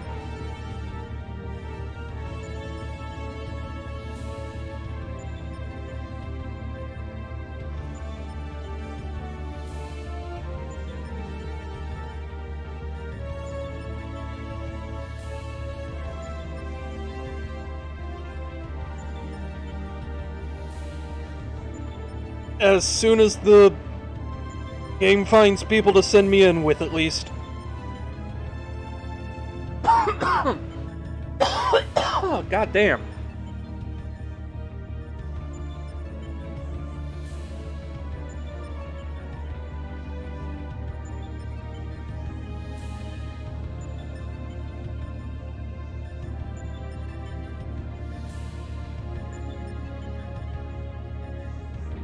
You know, belatedly, I probably should have been doing this as White Mage, just because I'd be getting a little bit of experience for these raids, at least.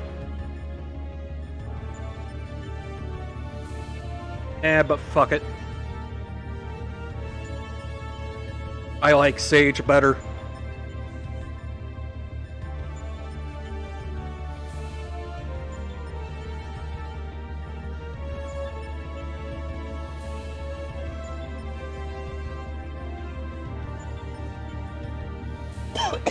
God damn.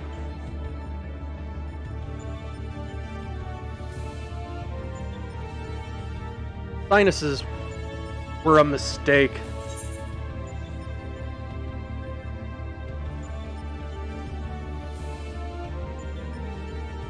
What is that one white dot in this bag?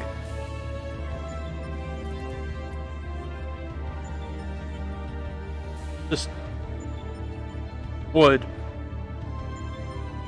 I see. I should also probably do something about the Asphodelos stuff I've got.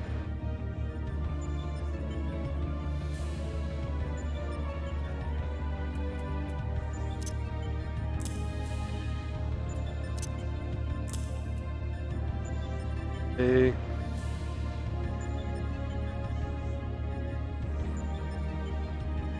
Randomly rearranging my bags is all I've got at the moment.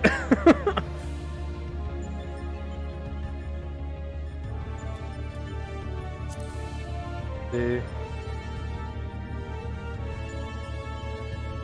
That. Combat-based varieties of material. Ah. Coin manufactured. Puppets coin. I do not need these.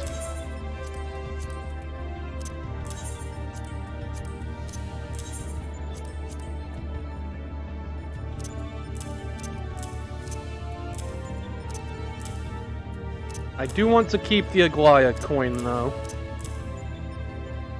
Since I should also, you know, actively try to get more runs of Aglaya in while I'm at it.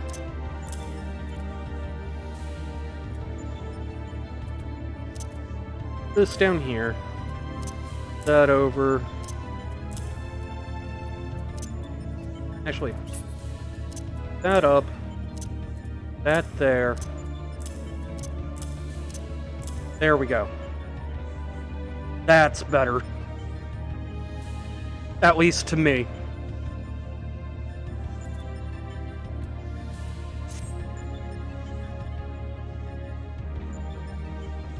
And yes, I am one of those nerds that will spend hours and hours doing nothing but rearranging my inventory in Resident Evil 4. Absolutely.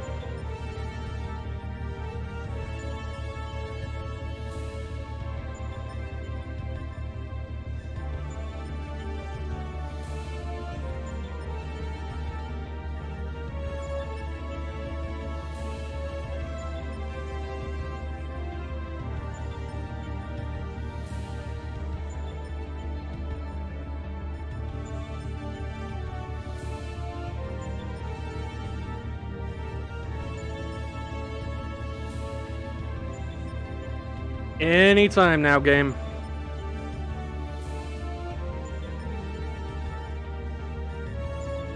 Well, we're above the average wait time.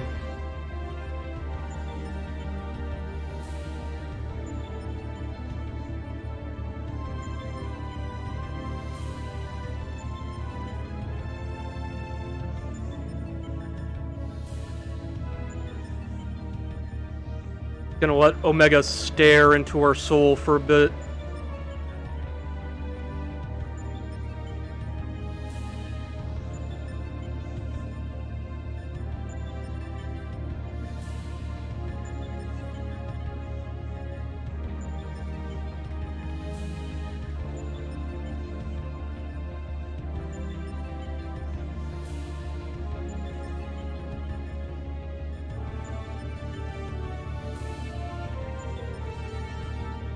I must have picked a really bad time to try and do this specific set of raids.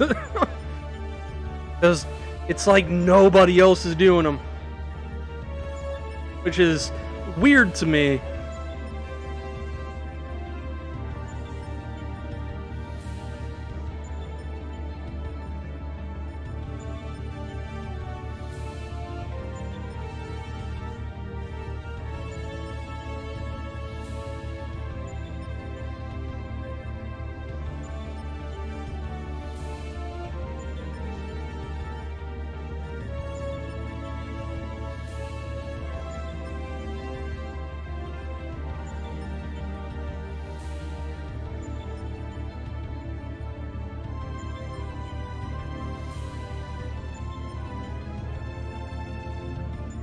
Average wait time has updated to 6 minutes, and we're past that now, too.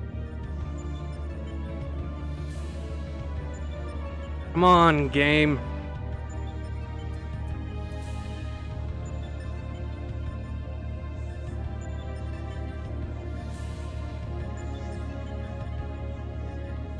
I don't know about you, but down there it looks like grape jello.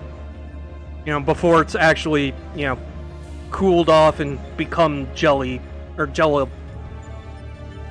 Skeleton is the word I'm looking for. Blech. Words are hard.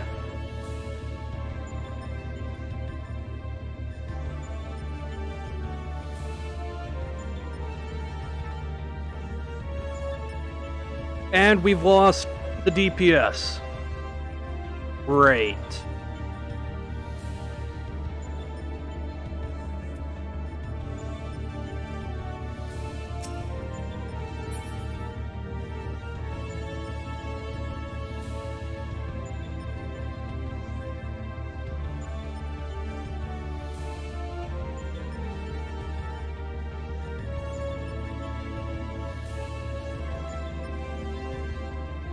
Oh, we've got a DPS. Need 3 more, another healer, and 2 tanks.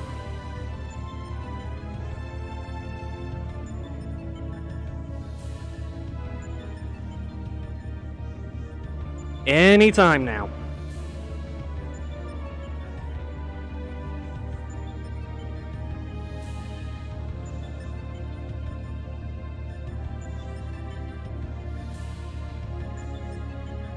Anytime now.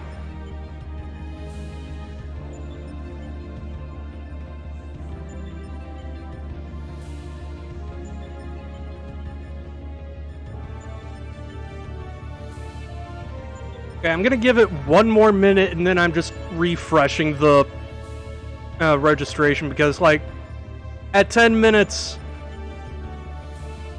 something has gone weird.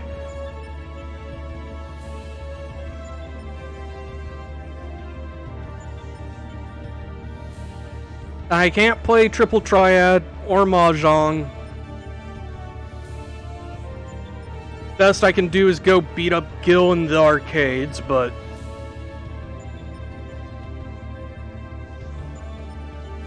that's still so weird that they restrict fucking Triple Triad and Mahjong in New Game Plus.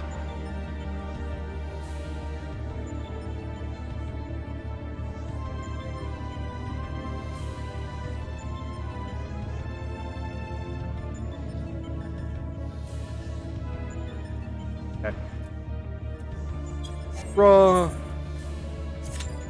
Put back in.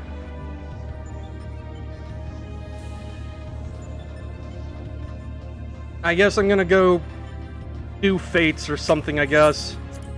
Just something other than just sitting around.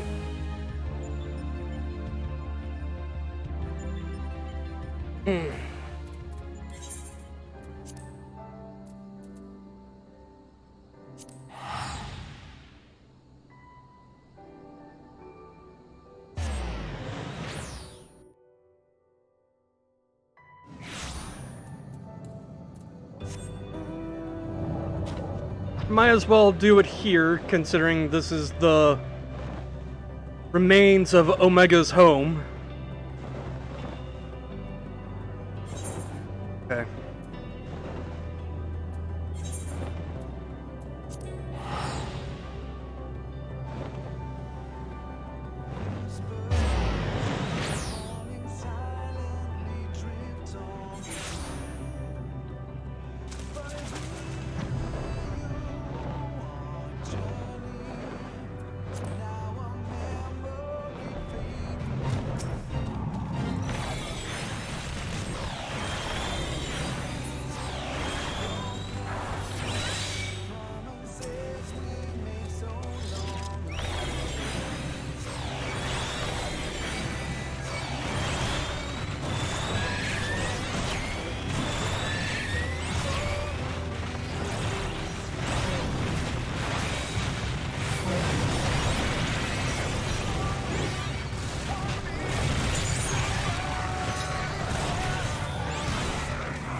Well, that was harrowing.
Well, the average wait time has dropped back down to less than 5 minutes. That's progress? Question mark?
Alright. Finally. We're doing this.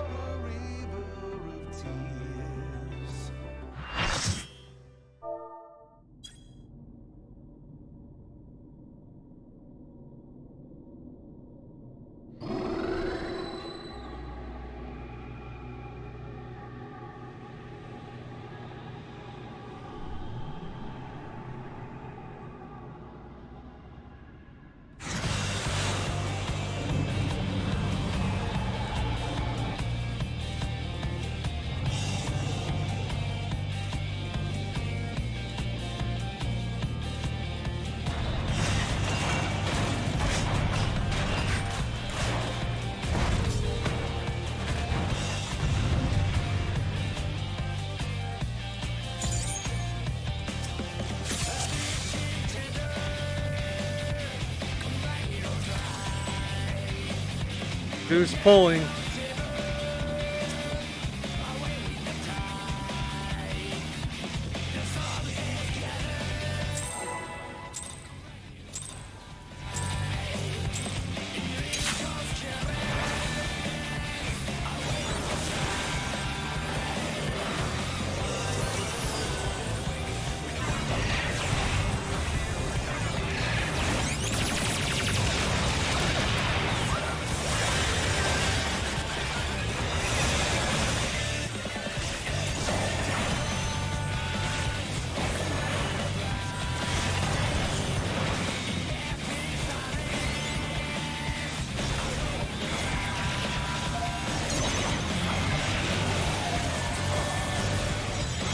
Oh.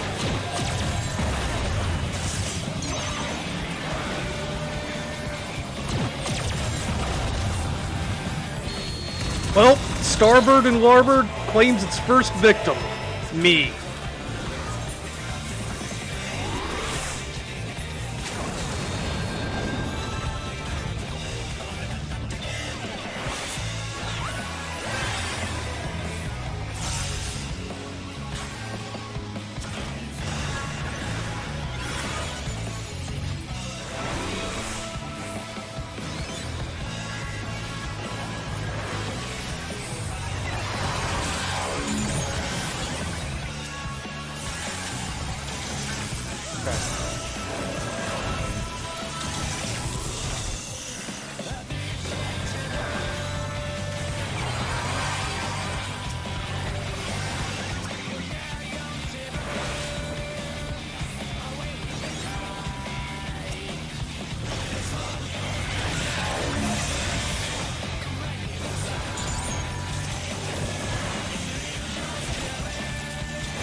On, Omega, hit us with your best shot.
Oh, come on, Wait, that time I dodged correctly.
I survived, that's all that matters.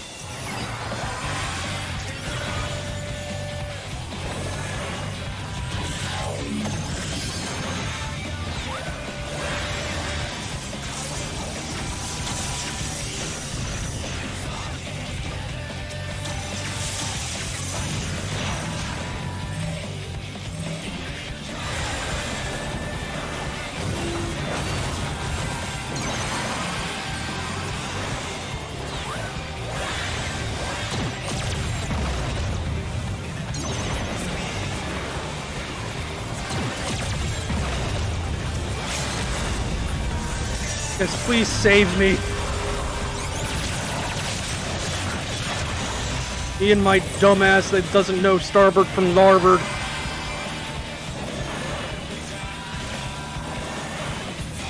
There we go.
Ayane!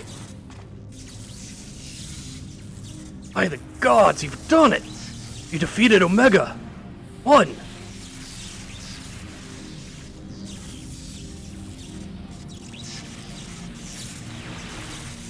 Analysis. Subjects displayed erratic levels of combat capability. Failure to exploit opportunities to inflict unavoidable damage. Noted tendency for isolated errors to compound and adversely affect performance. Conversely, subjects observed to launch attacks at sporadic intervals with unexpected force. Stated phenomenon increasingly prevalent once my structural integrity reached critical levels. Adrenaline-induced frenzy suspected. Furthermore, degree and manner of inconsistency varies from subject to subject. Unpredictability difficult to counter. I observed similar anomalies during my battle with Midgardsormr, but the phenomenon appears far more pronounced in weaker opponents.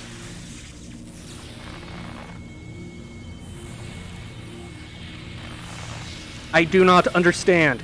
Your physiology must include some enhancement function that I cannot detect.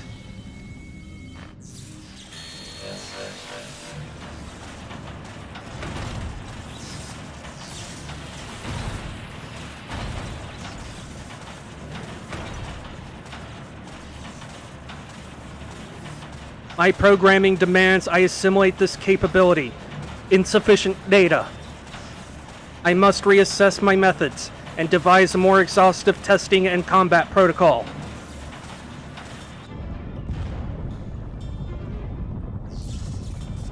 What in the rift?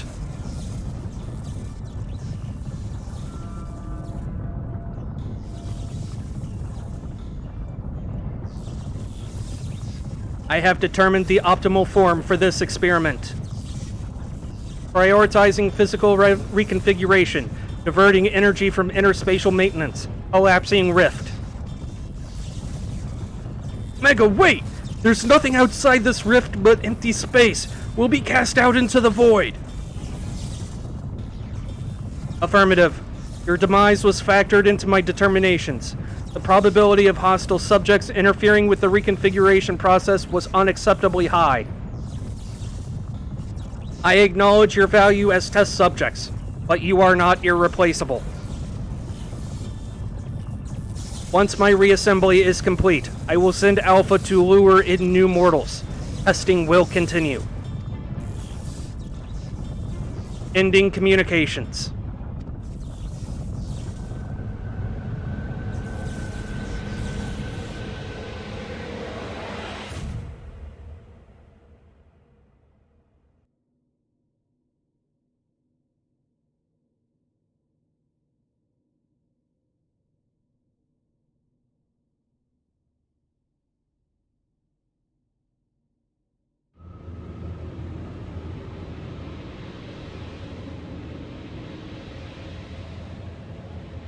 Being drawn away! Run, Ayane, run!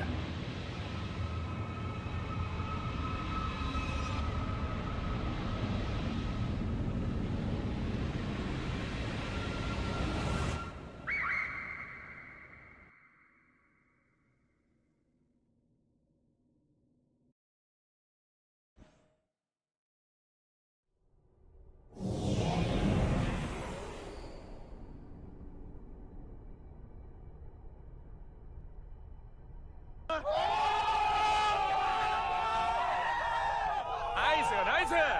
Very nice! And now, chocobos in space!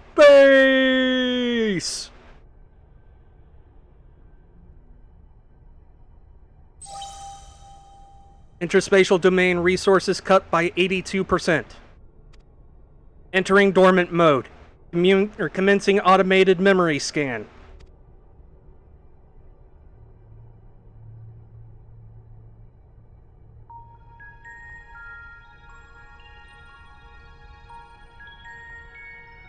Data file.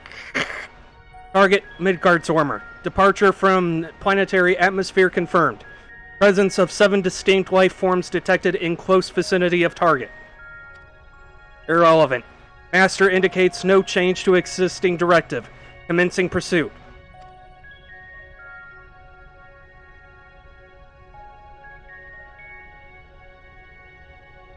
Data file. Distance to target increasing. Velocity insufficient.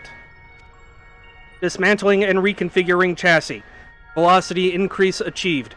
Overall performance maintained at 96%.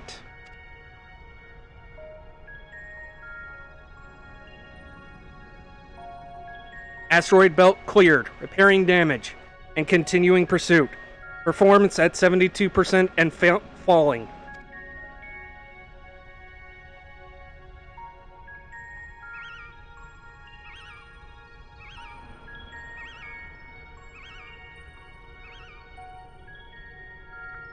Signal from lost.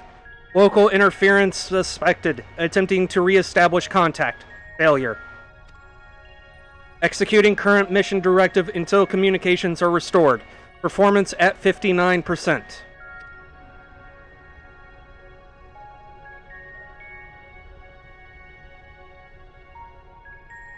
Struck by electromagnetic pulse while navigating quadrant. Partial systems failure. Homing coordinates lost. Assessment. I am an evolving weapon construct. Acquire adaptations through combat. Repeat until capabilities enable rediscovery of return route. Mission directive unchanged.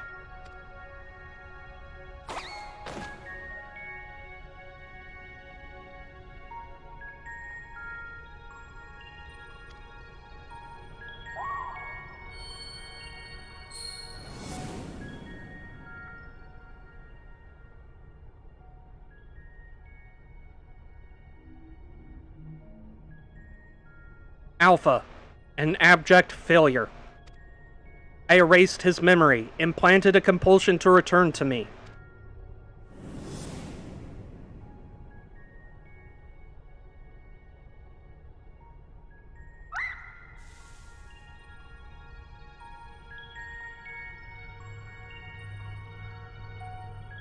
Damaged, repairing. Damaged, repairing. 33%.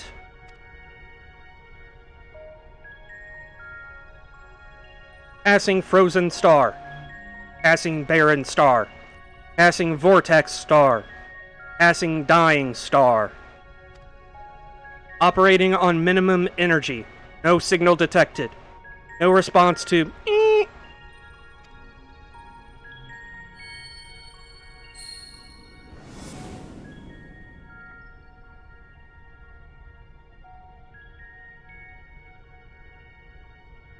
All you need is faith in yourself, and a little courage to see it through.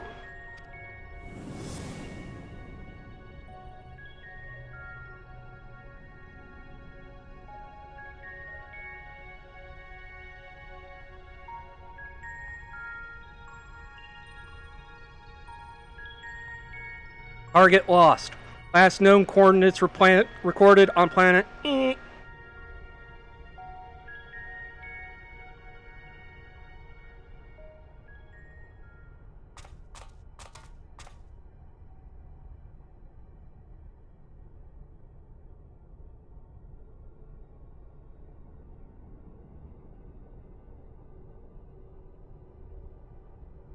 Alpha.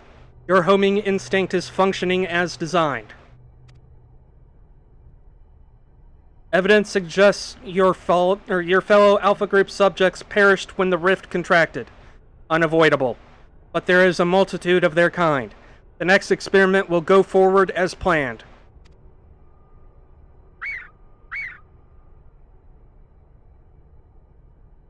Such protestations are wasted energy. This does not aid you in executing your assigned task. Just as I pursue my directives, so must you fulfill your role. Our purpose justifies our existence.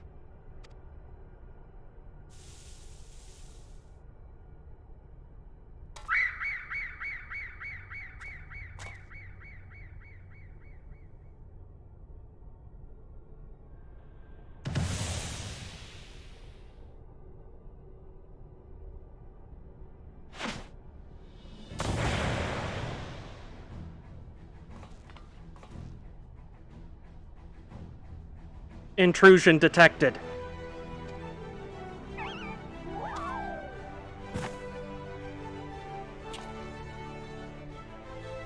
Our thanks, Alpha. That was some marathon.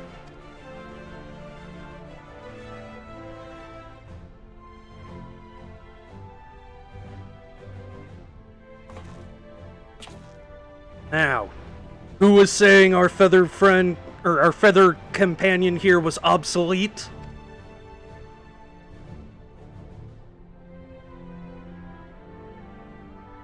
He put his tools to work even as the rift began to collapse, drank us down, turned us invisible, all so he could bring you a little surprise. But he had to keep it quiet, or you'd realize we'd survived. He had to trust that we were still clinging on, even as he ran through that endless freezing void. You wanted to test us, Omega. So let the experiment begin.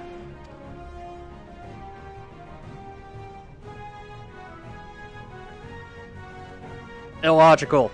Alpha had no reason to take such action. How do you continue to defy my projections? Error. Error. Error. Insufficient data.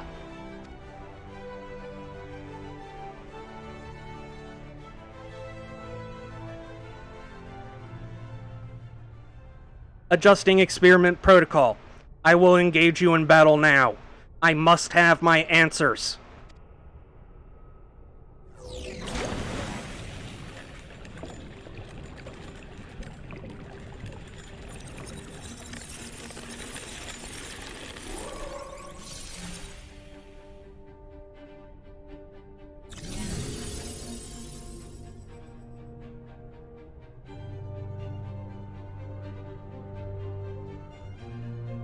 Fighting in this form should provide me with a new level of understanding, insight into your physiology, your mindset, your mortality. Show you how weaklings fight.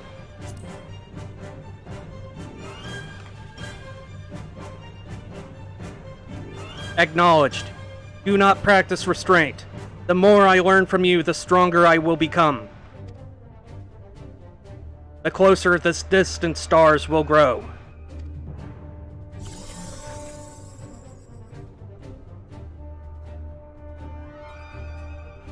Commencing the final experiment.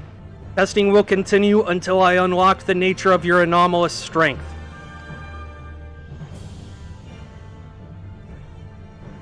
Look, he's hot.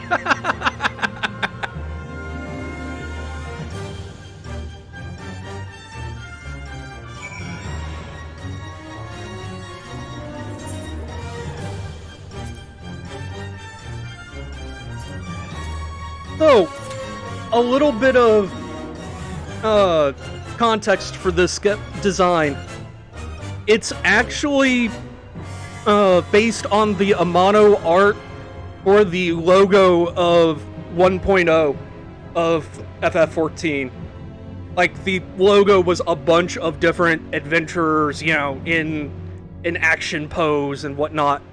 And front and center was this guy, which I think was pretty cool.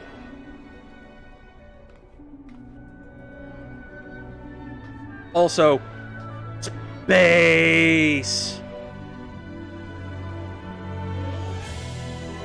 And I love the song here.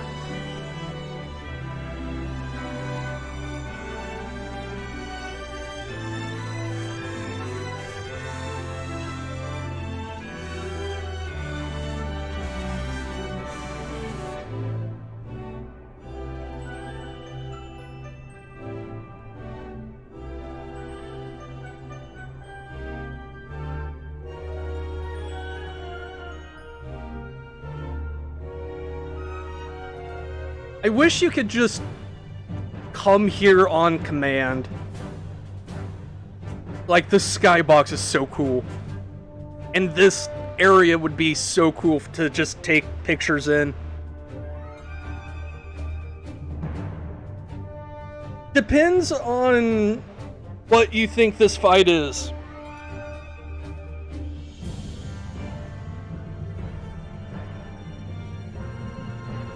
Because this fight is a fun one.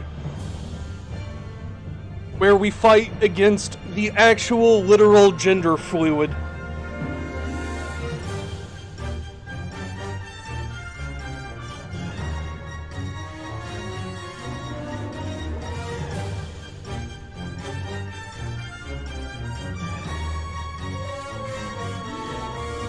Yep, that's the one.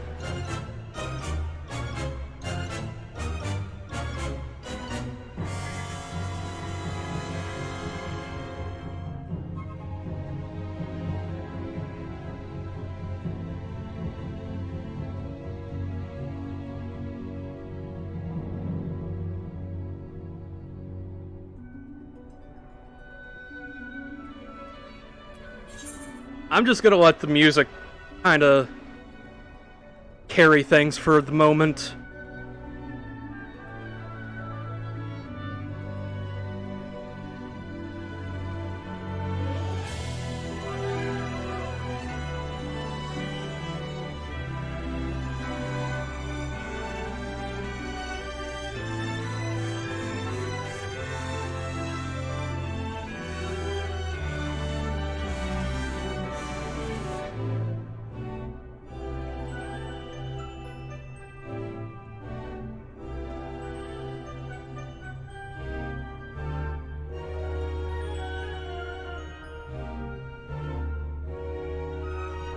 Also, worth noting is that the outfit he's wearing here is something you can wear in-game.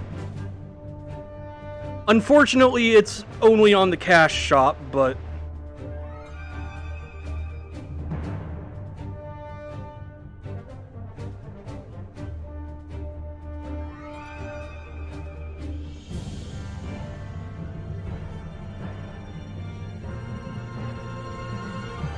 Pique your interest. You'll get there.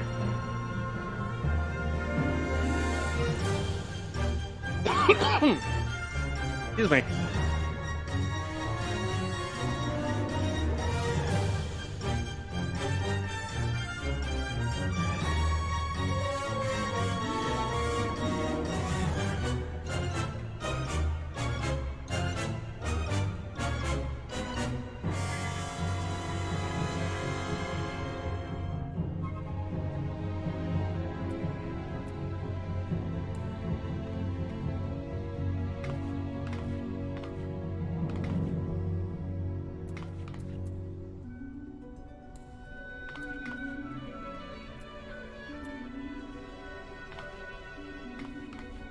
Do some fancy stuff. Nix, thank you so much for the sub. Means the world to me. Hope you're having fun.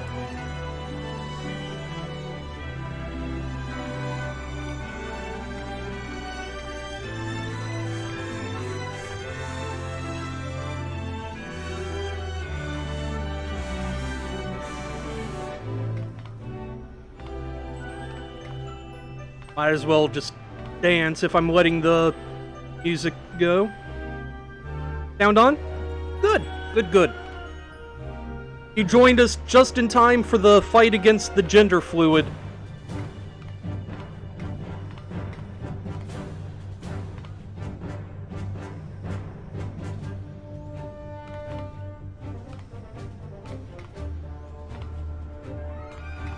Why is Omega hot?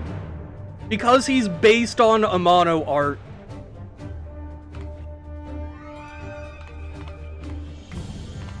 That explains the hotness. Also, you say that in one word. I'm saying it in two. Like, Omega is literally gender fluid, as in fluid of gender.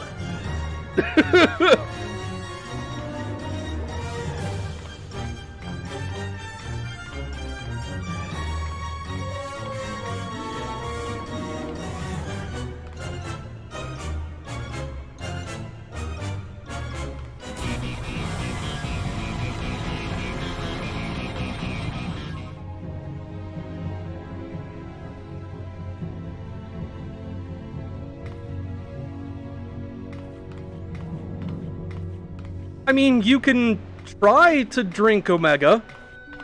I don't think you'll become hot like them, but...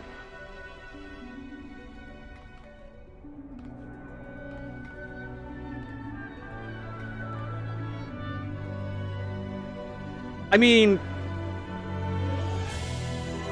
drinking Omega would certainly quench a thirst.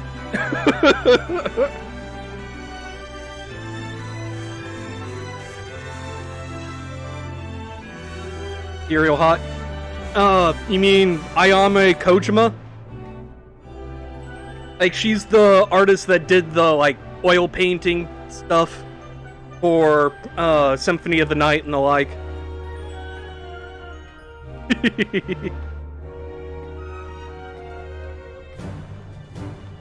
As far as I'm aware, she's not any kind of relative of Hideo Kojima.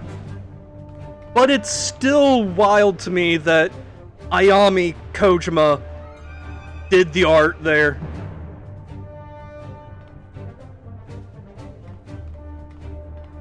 Point. I mean, look, I didn't say it would be an advisable thing. I'm just saying you could, and it would quench your thirst.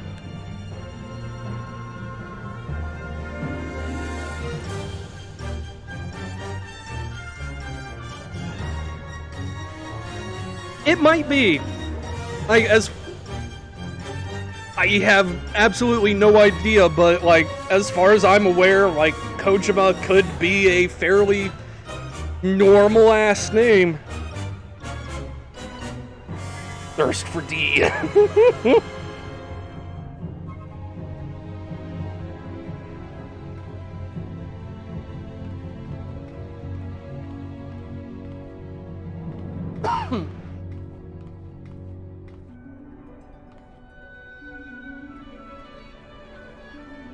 On, game. Need a few more DPS and a couple tanks. We're almost there.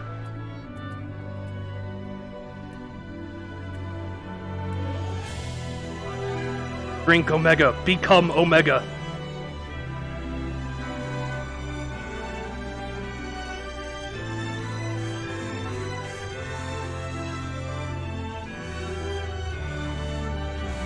Okay. Here's a question for you that's probably cursed as fuck. But we are in a universe within Omega. Would that make this the Omega-verse?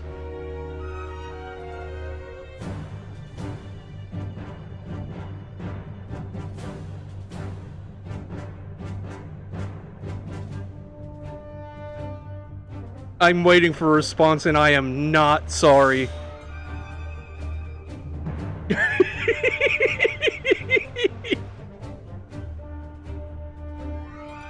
It is, in fact, the OG Omegaverse.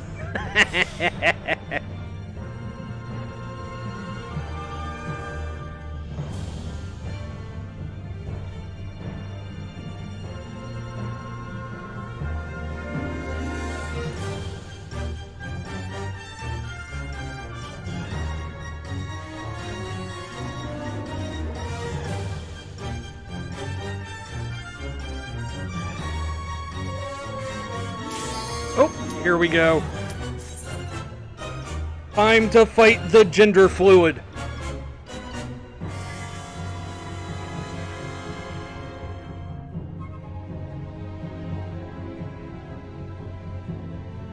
Yes, Nyx. Absolutely.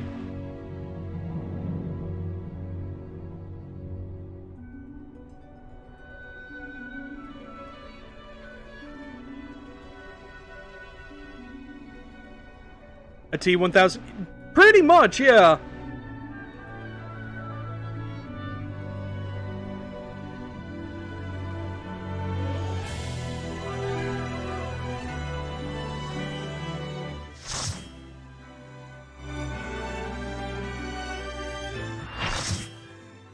I mean... he was fluid at the very least.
Oh god.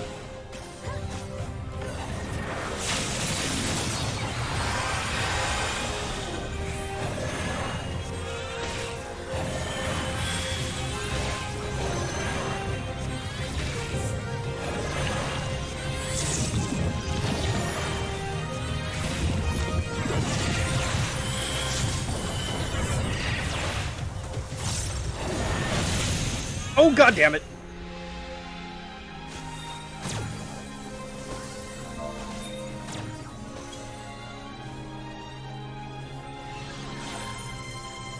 Thankfully, we've got a summoner with raise, so...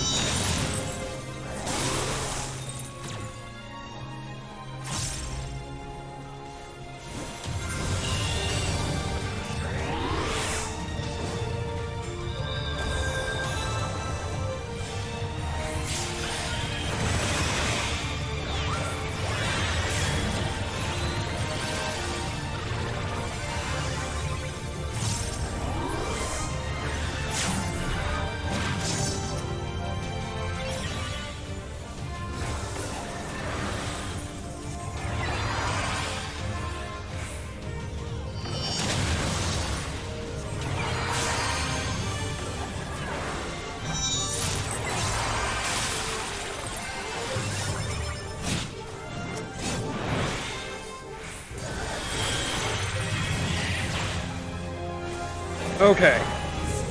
We have recovered.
I died, but I didn't fall off.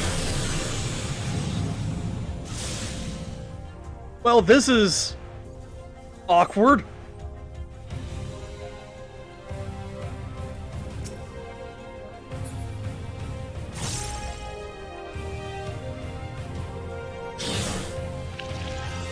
Yeah, no, I wasn't joking about the gender fluid. Quite literally gender fluid. Oh.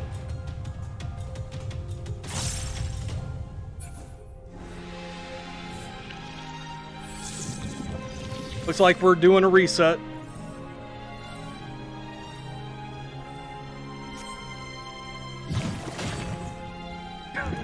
Okay. Take two.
Oh, come on!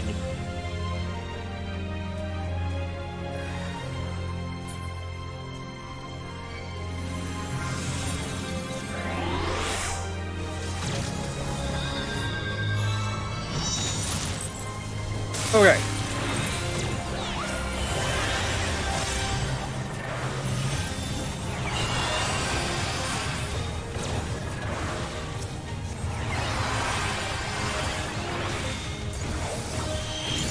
Build up.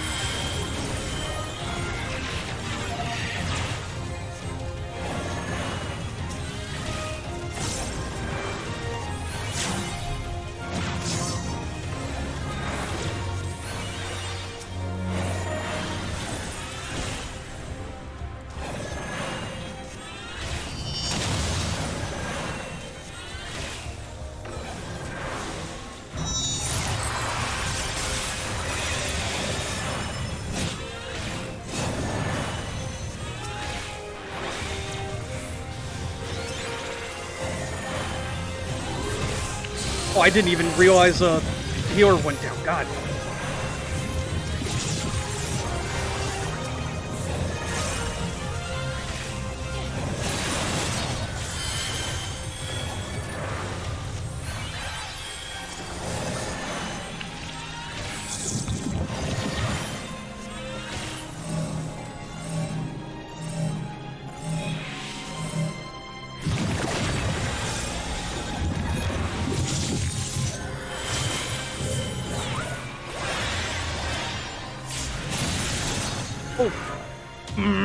Okay.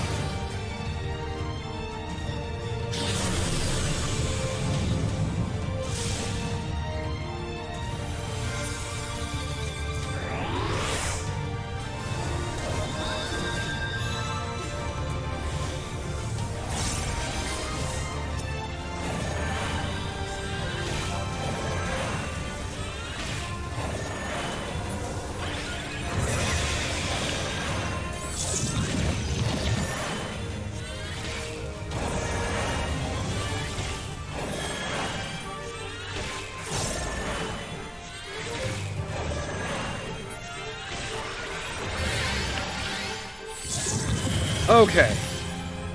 Next phase.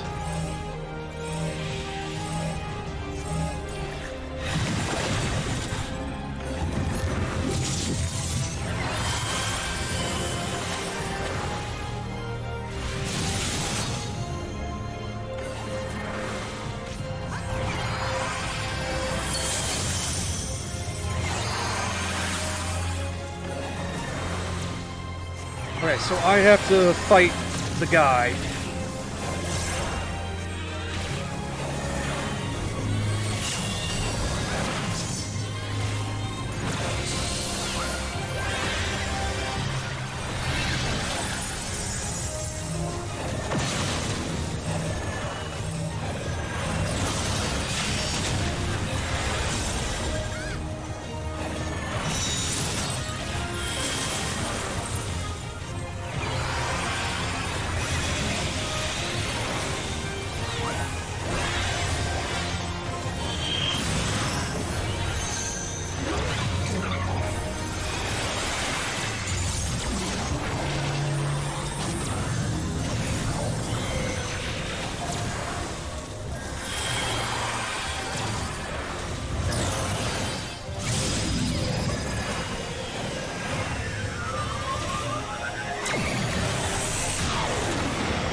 Okay.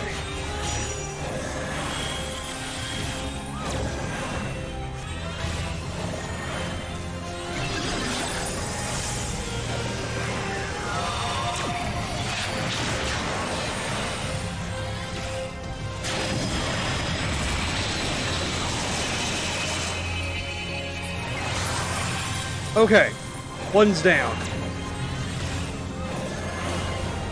Okay.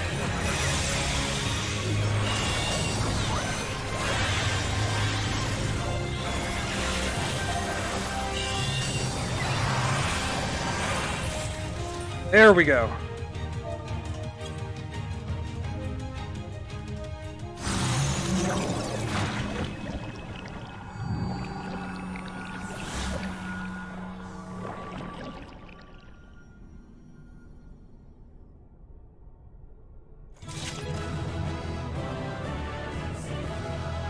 That's always a nail biter.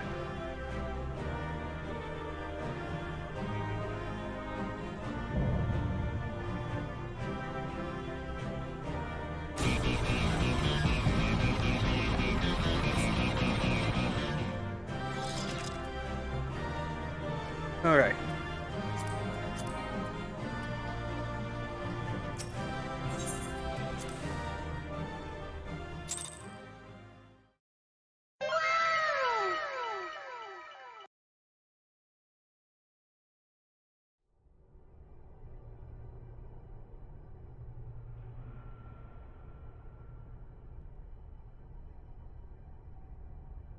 If you get, there's a brief bit of invulnerability so that you don't immediately die again.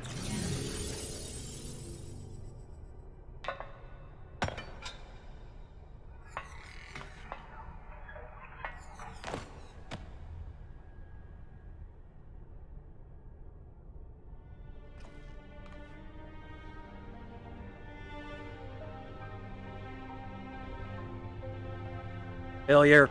Defeated.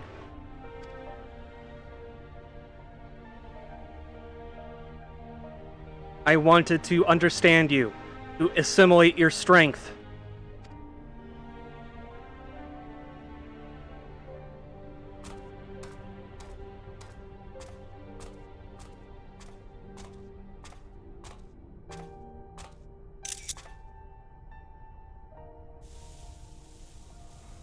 I fucking love the clashing art styles on those two.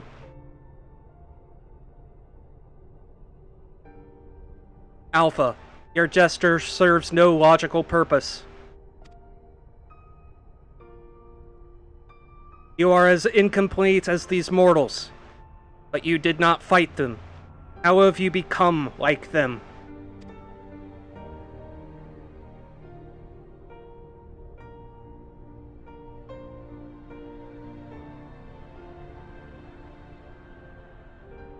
Omega, the anomaly you see in us, the answer you search for. It is our heart, our spirit, the intangible strength of one's soul. It is not a quality that can be measured or acquired through any amount of analytical combat. Instead of fighting against us, you might have learned more by standing with us, just as Alpha did.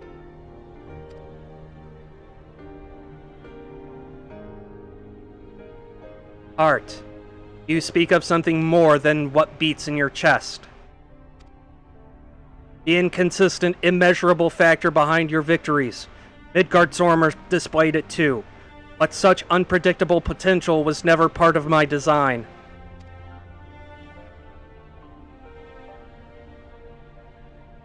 Projection. Had I integrated this quality, how powerful would I have become? Strong enough to return?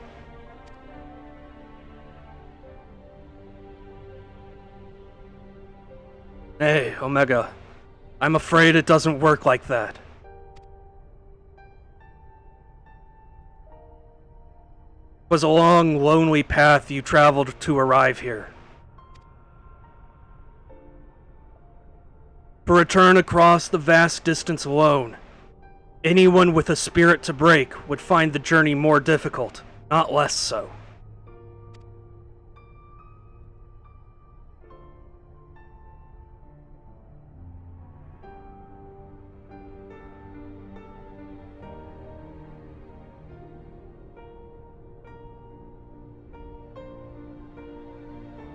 I see.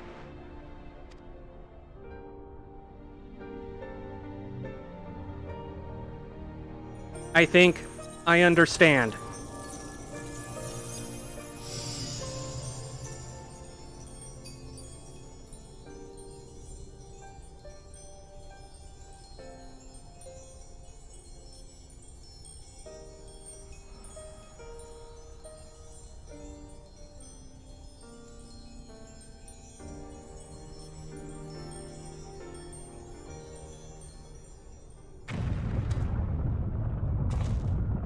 Rift.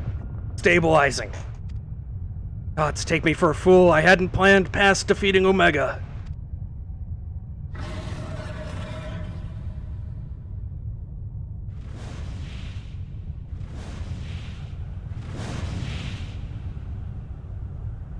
Chief! Ione! Alpha! Hold on, we're coming! Wedge and Biggs with them! On the back of a huge dragon! Racefelger! Midgard's armor sent us to rescue you! Explanations can wait! Hop on, quick!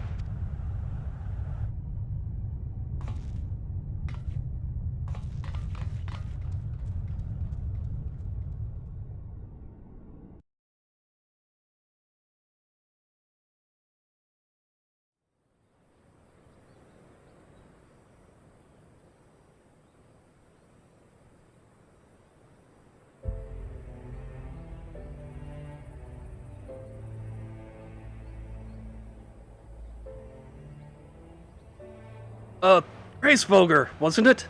Our thanks. You pulled us out of a tight spot indeed.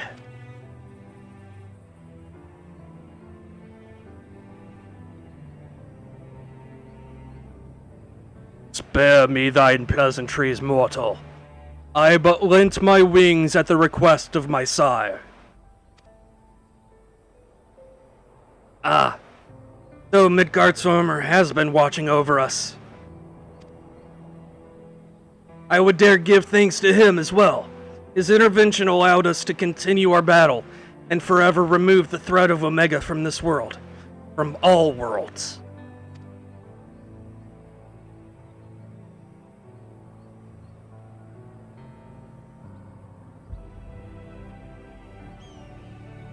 In all the long centuries of mine existence, this marketh the first occasion my father hath asked a boon of me.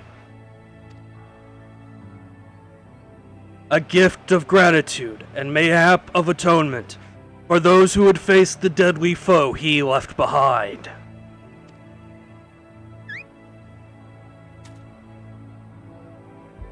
Will he remain in slumber?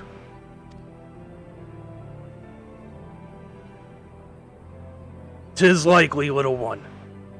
What is but a fleeting respite for my sire might last a lesser creature's lifetime.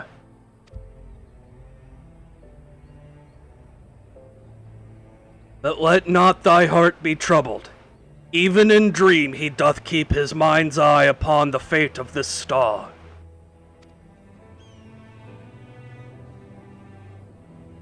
He is possessed of remarkable... devotion is mayhap the closest word in the tongue of men. His love is as boundless as the sea of stars, across which he carried his unhatched brood. It did sustain him, even as the arduous journey exhausted the fire in his mane. And when he at last arrived upon Hydaelyn, a sanctuary for his children, did he form with this land an irreplaceable bond.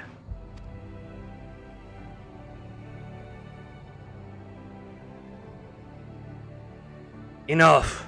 I have spoken over much, but I will praise your victory, as my father would surely wish to were he here.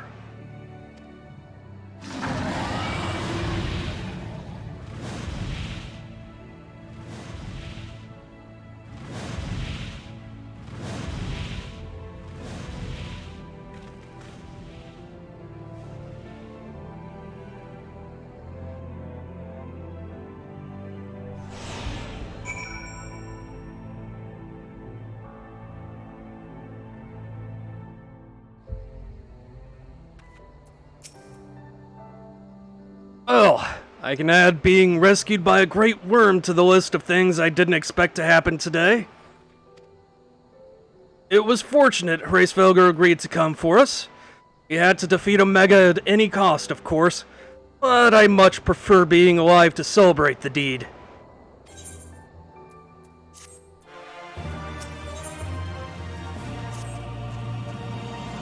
Phew, I'm so glad we got you out of there. I don't know what we would have done if Hraesvelgr hadn't come along. The situation being what it was, Wedge and I came out to the Yawn to see if we could lend you a hand. Erugian's orders be damned. That's when we saw the Aether bubbling like hot water in a pot. Just as we were debating whether or not we should jump in, that big surly dragon flew down to explain the anomaly. Then he offered us a ride. And the rest, you already know. Jesse will be relieved to hear that Omega is gone and you lot are safe. I say we head straight back to Rhalgr's Reach and let everyone know the good news.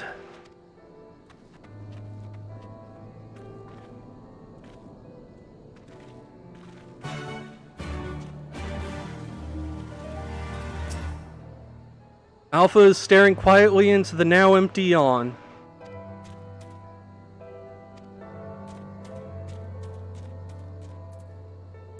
Alright, back to the Reach.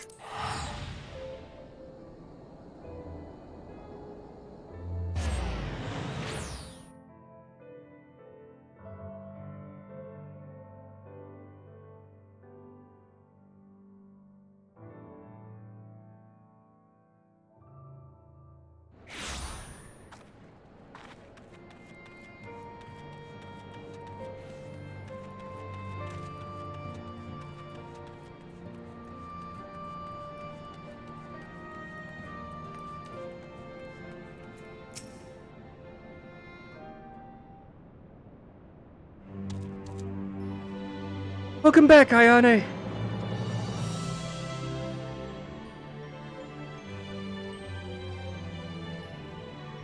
You truly are a force to be reckoned with.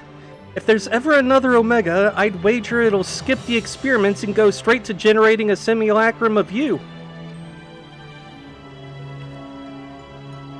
Not that I'd want that to happen. And besides, I don't think anyone can truly mimic your unique strengths. You're a one-of-a-kind hero. So, does this mean we don't need to worry about Omega's monsters invading our world anymore? Aye, all of its creations vanished along with the rift itself. With Omega defeated, we averted that particular catastrophe before it began.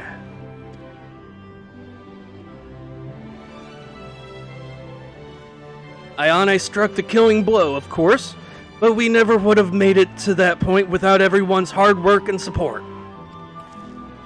Once again, I am sincerely grateful to be surrounded by such wonderful colleagues.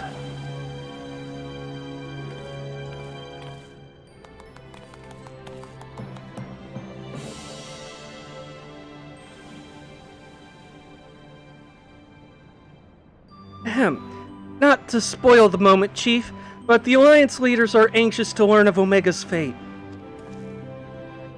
When every head of state is clamoring for a report, you can't very well ignore them. How much do you mean to tell them? How much indeed? All of it. When it comes to a threat of Omega's magnitude, we have a duty to reassure our allies that the world is not coming to an end. And the best way to do that is to report every last detail. I'm surprised at you, Chief. I was almost certain you'd want to muddy the waters to prevent knowledge of this technology falling into the wrong hands or something similar. I doubt anyone outside our particular circle would even believe the tale. Experiments taking place in a rift between dimensions, facing off against villains recreated from history and legend, battling godlike beings from other worlds. And even assuming some ambitious fellow schemed to build an Omega of his own. The technology required is as far beyond our reach as that terrible weapon's home star, a distant dream.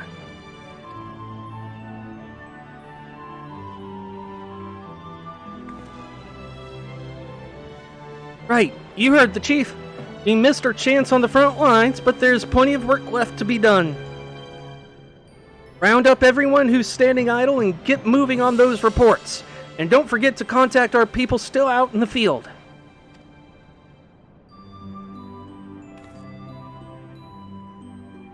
Thank you, Jesse. I'll leave things in your capable...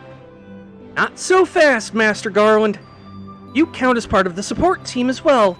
Ayane did all the fighting, and Alpha did all that running.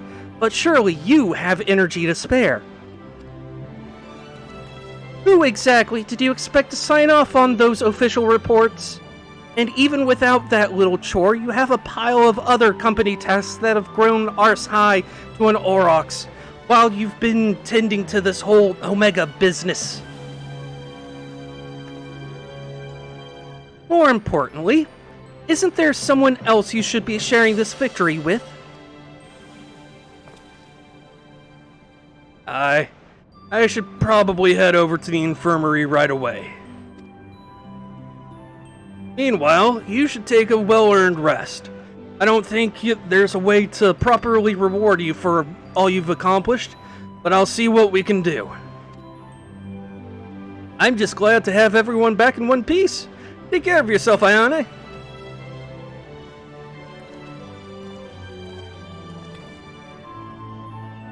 What are your plans now, Alpha? With Omega gone, you're your own chocobo now. You can do whatever you want, anything at all.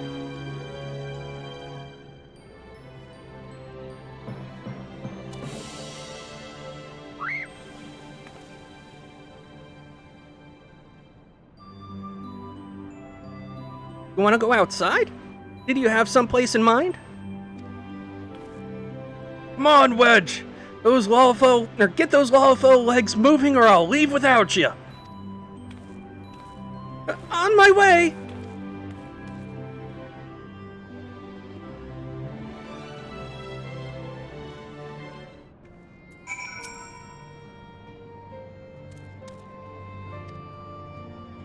Alpha seems eager to see what Rhalgr's Reach has to offer.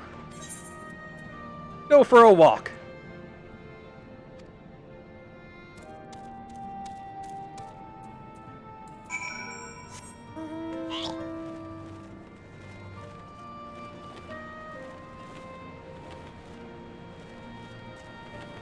Shoot.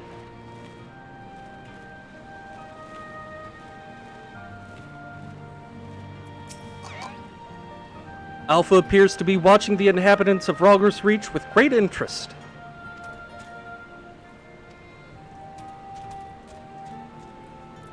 I am not trying to voice act a chocobo. I'm sorry.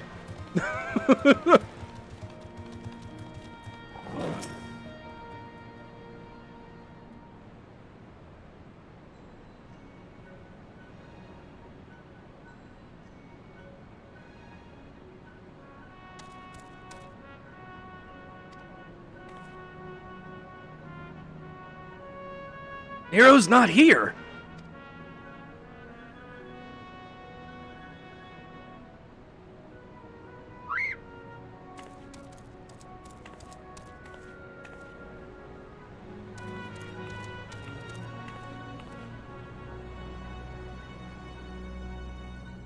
No, Chief, he, said he needed time away for recuperation, and then he left. Recuperation? His wounds must be troubling him more than he let on. He asked me to give you this. What's this? A receipt of payment. It covers the cost for the following items: additional machine parts and implements, supplemental reference publications, expenses incurred in upgrading Magitech armor and gunhammer, funds spent on idle research during enforced convalescence. Oh, and it also includes a large sum listed as gratuity for exceptional services rendered. The entire amount was charged in your name, Master Garland.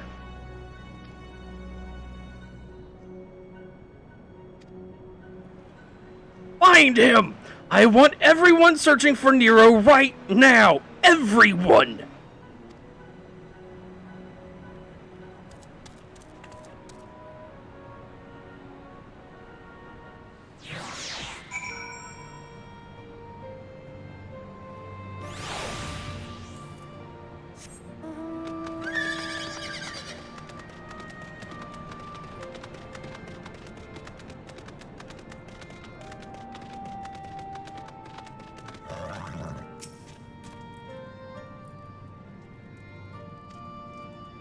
Alpha appears to sense the solemn purpose of this place. A gentle pet might rouse him from his sudden melancholy.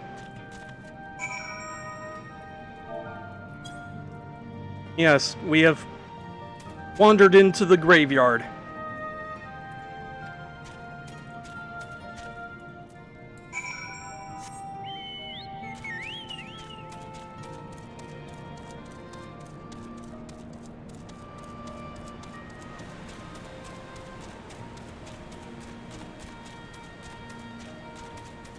Wahoo!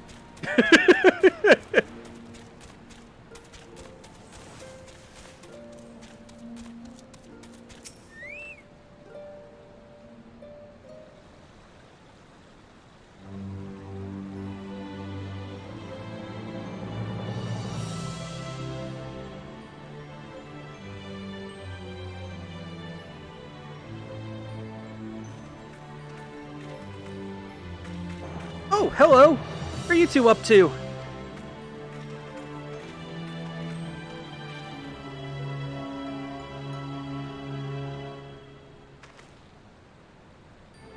Taking in the sights, were you? And by the looks of things, you're eager to venture a little further afield. Well, if Iona has no problem with it, then neither do I. Just don't go too far, alright?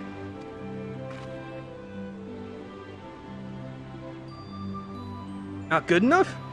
I'm sorry, Alpha, but we're all a bit too busy to show you around the fringes right now. And I'm not too sure about sending you out there alone.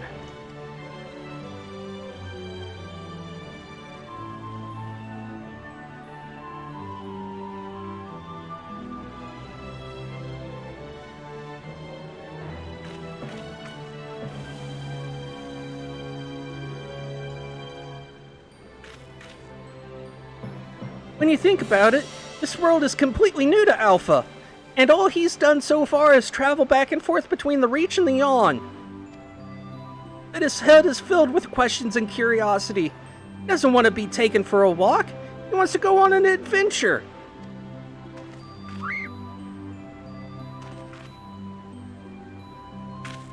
Alpha's not some helpless chick, Biggs. He's stronger than you or me, and I wish I was half as brave. He should be allowed to.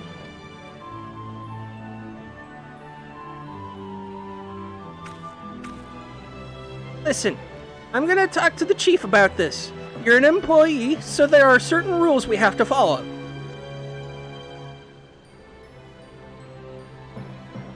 I'm not saying I'm against the idea, and I'm willing to admit that Wedge has a point.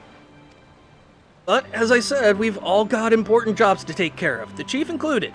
You wait a little longer. Ayane, would you mind keeping Alpha company until we get back? I promise we'll be quick.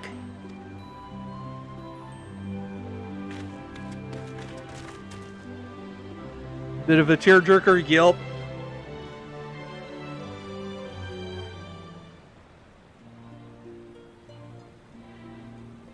And suddenly daytime.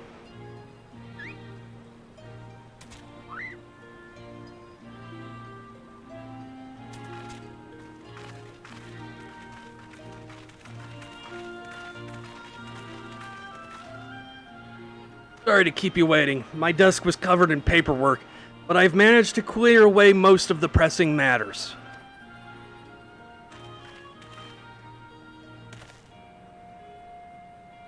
Now then, Alpha.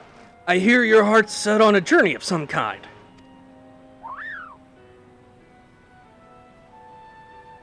I just want to be sure, but you aren't leaving because you think you tricked us into the rift, or because you're Omega's creation or anything like that, are you?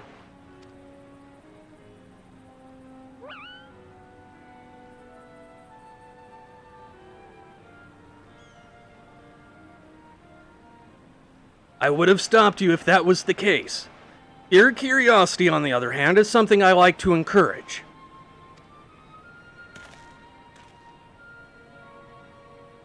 Exploring, interacting with the world, I think the experience will be good for him. Despite Omega's power, its potential to learn was hobbled by hostile directives. Alpha, on the other hand, is free to grow as he pleases.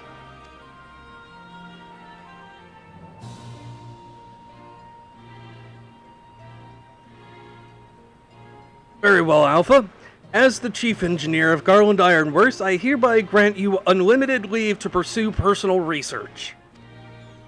Travel far and wide. Take in everything these lands have to offer. But do come back when you're ready. I'd hate to lose such a valuable employee.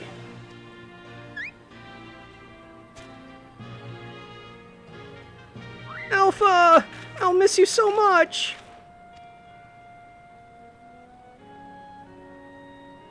You be careful out there. If anyone seems suspicious or shady, you stay away from them, even if they offer you treats. And make sure you greet folks with a cheerful queh. They might not understand you, but at least they'll know you mean no harm. I'm sure you'll make new friends in no time. You just be yourself, you hear me?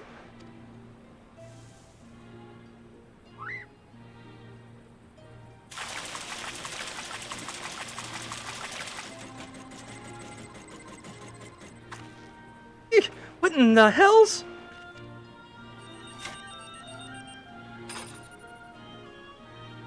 We forgot to shut it down. It's a model Omega that Wedge and I were working on. We built it while we were resting, thinking it might be useful for figuring out strategies or something. Not much use now, I suppose.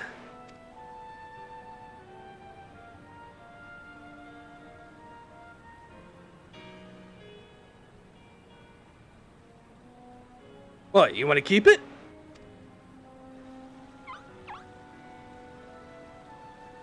It's just a toy that'll follow you around. If you're happy with that, then it's all yours.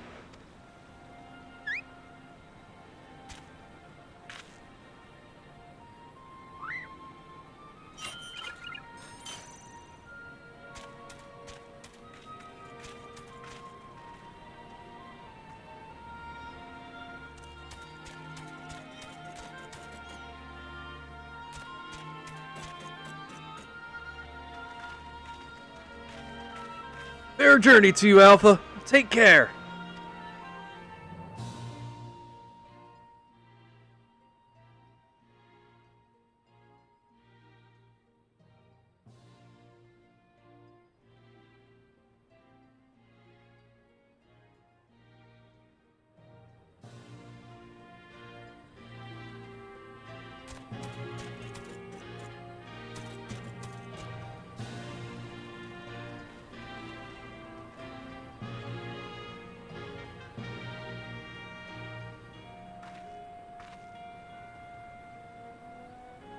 Something amiss?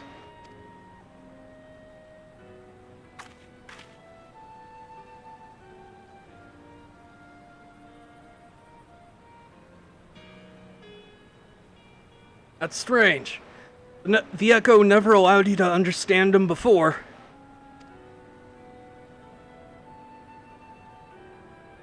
It's just a theory, mind you, but assuming the absence of a soul is what prevented you from hearing Alpha's voice in the first place, then does it not follow that the reason you hear it now is...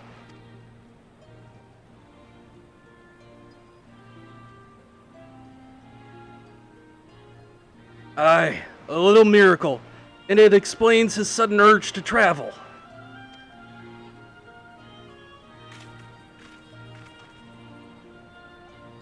For a newborn soul, this world is brimming with unseen wonders.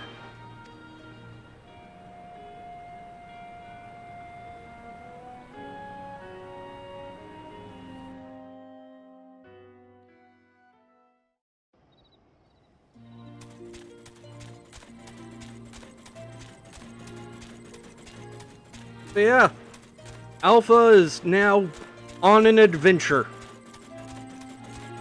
And a neat little reward for actually, getting through all the quests and everything is that Alpha and the Toy Omega will just start showing up in random places.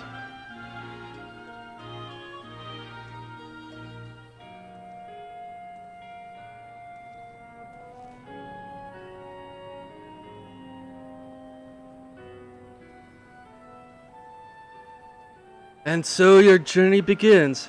I almost envy you, Alpha. So many new things for you to discover.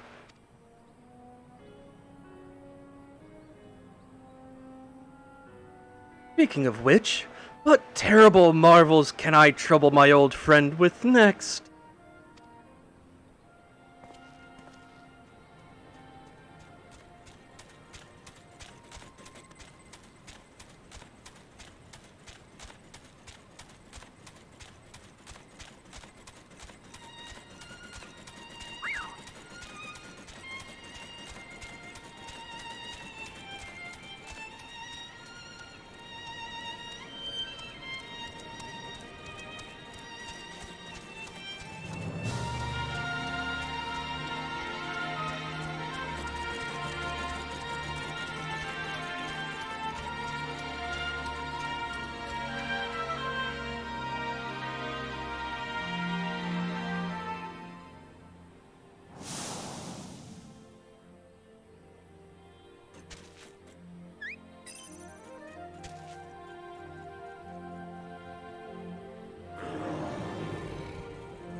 Yeah.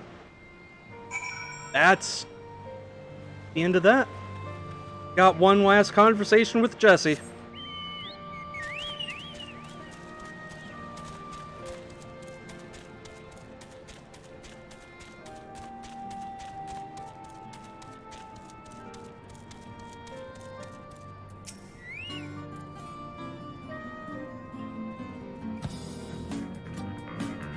Uh, 48 months. That is a long time.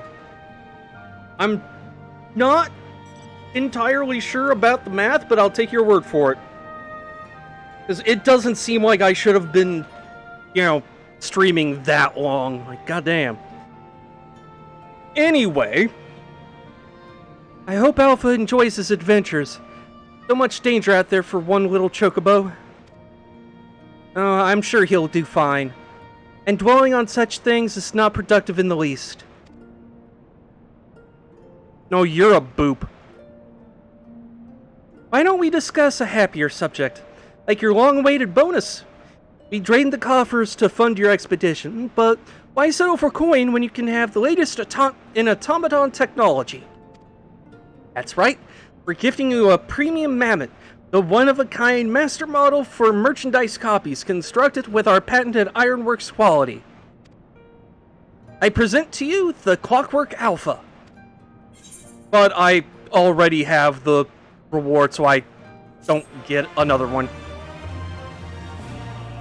Like a millennia or something.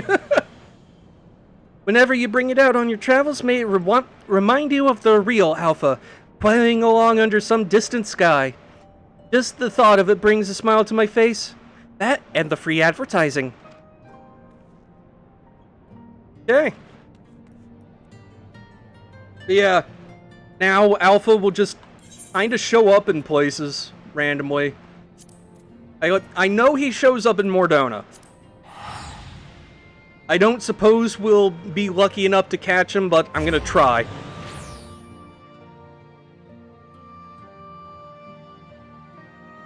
Also, the way the Savage content is framed, it's implied that Omega did create a backup of themselves in the module that's doing the Savage content. And that's why there's more phases and whatnot. So, like, Omega is theoretically still around. Okay. This the place. This is not the place. Where is the place? Not there.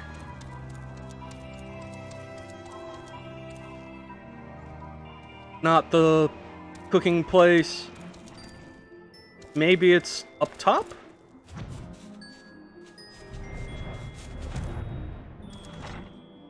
Dude. That's nothing. Ah, here we go. Aww. But yeah, like, occasionally Alpha will just be here. Just kind of taking in the sights. And he'll just kind of show up in random places.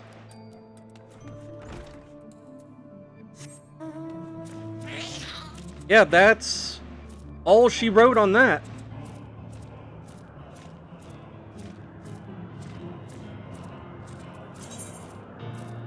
Oh hey, I got the Omega card.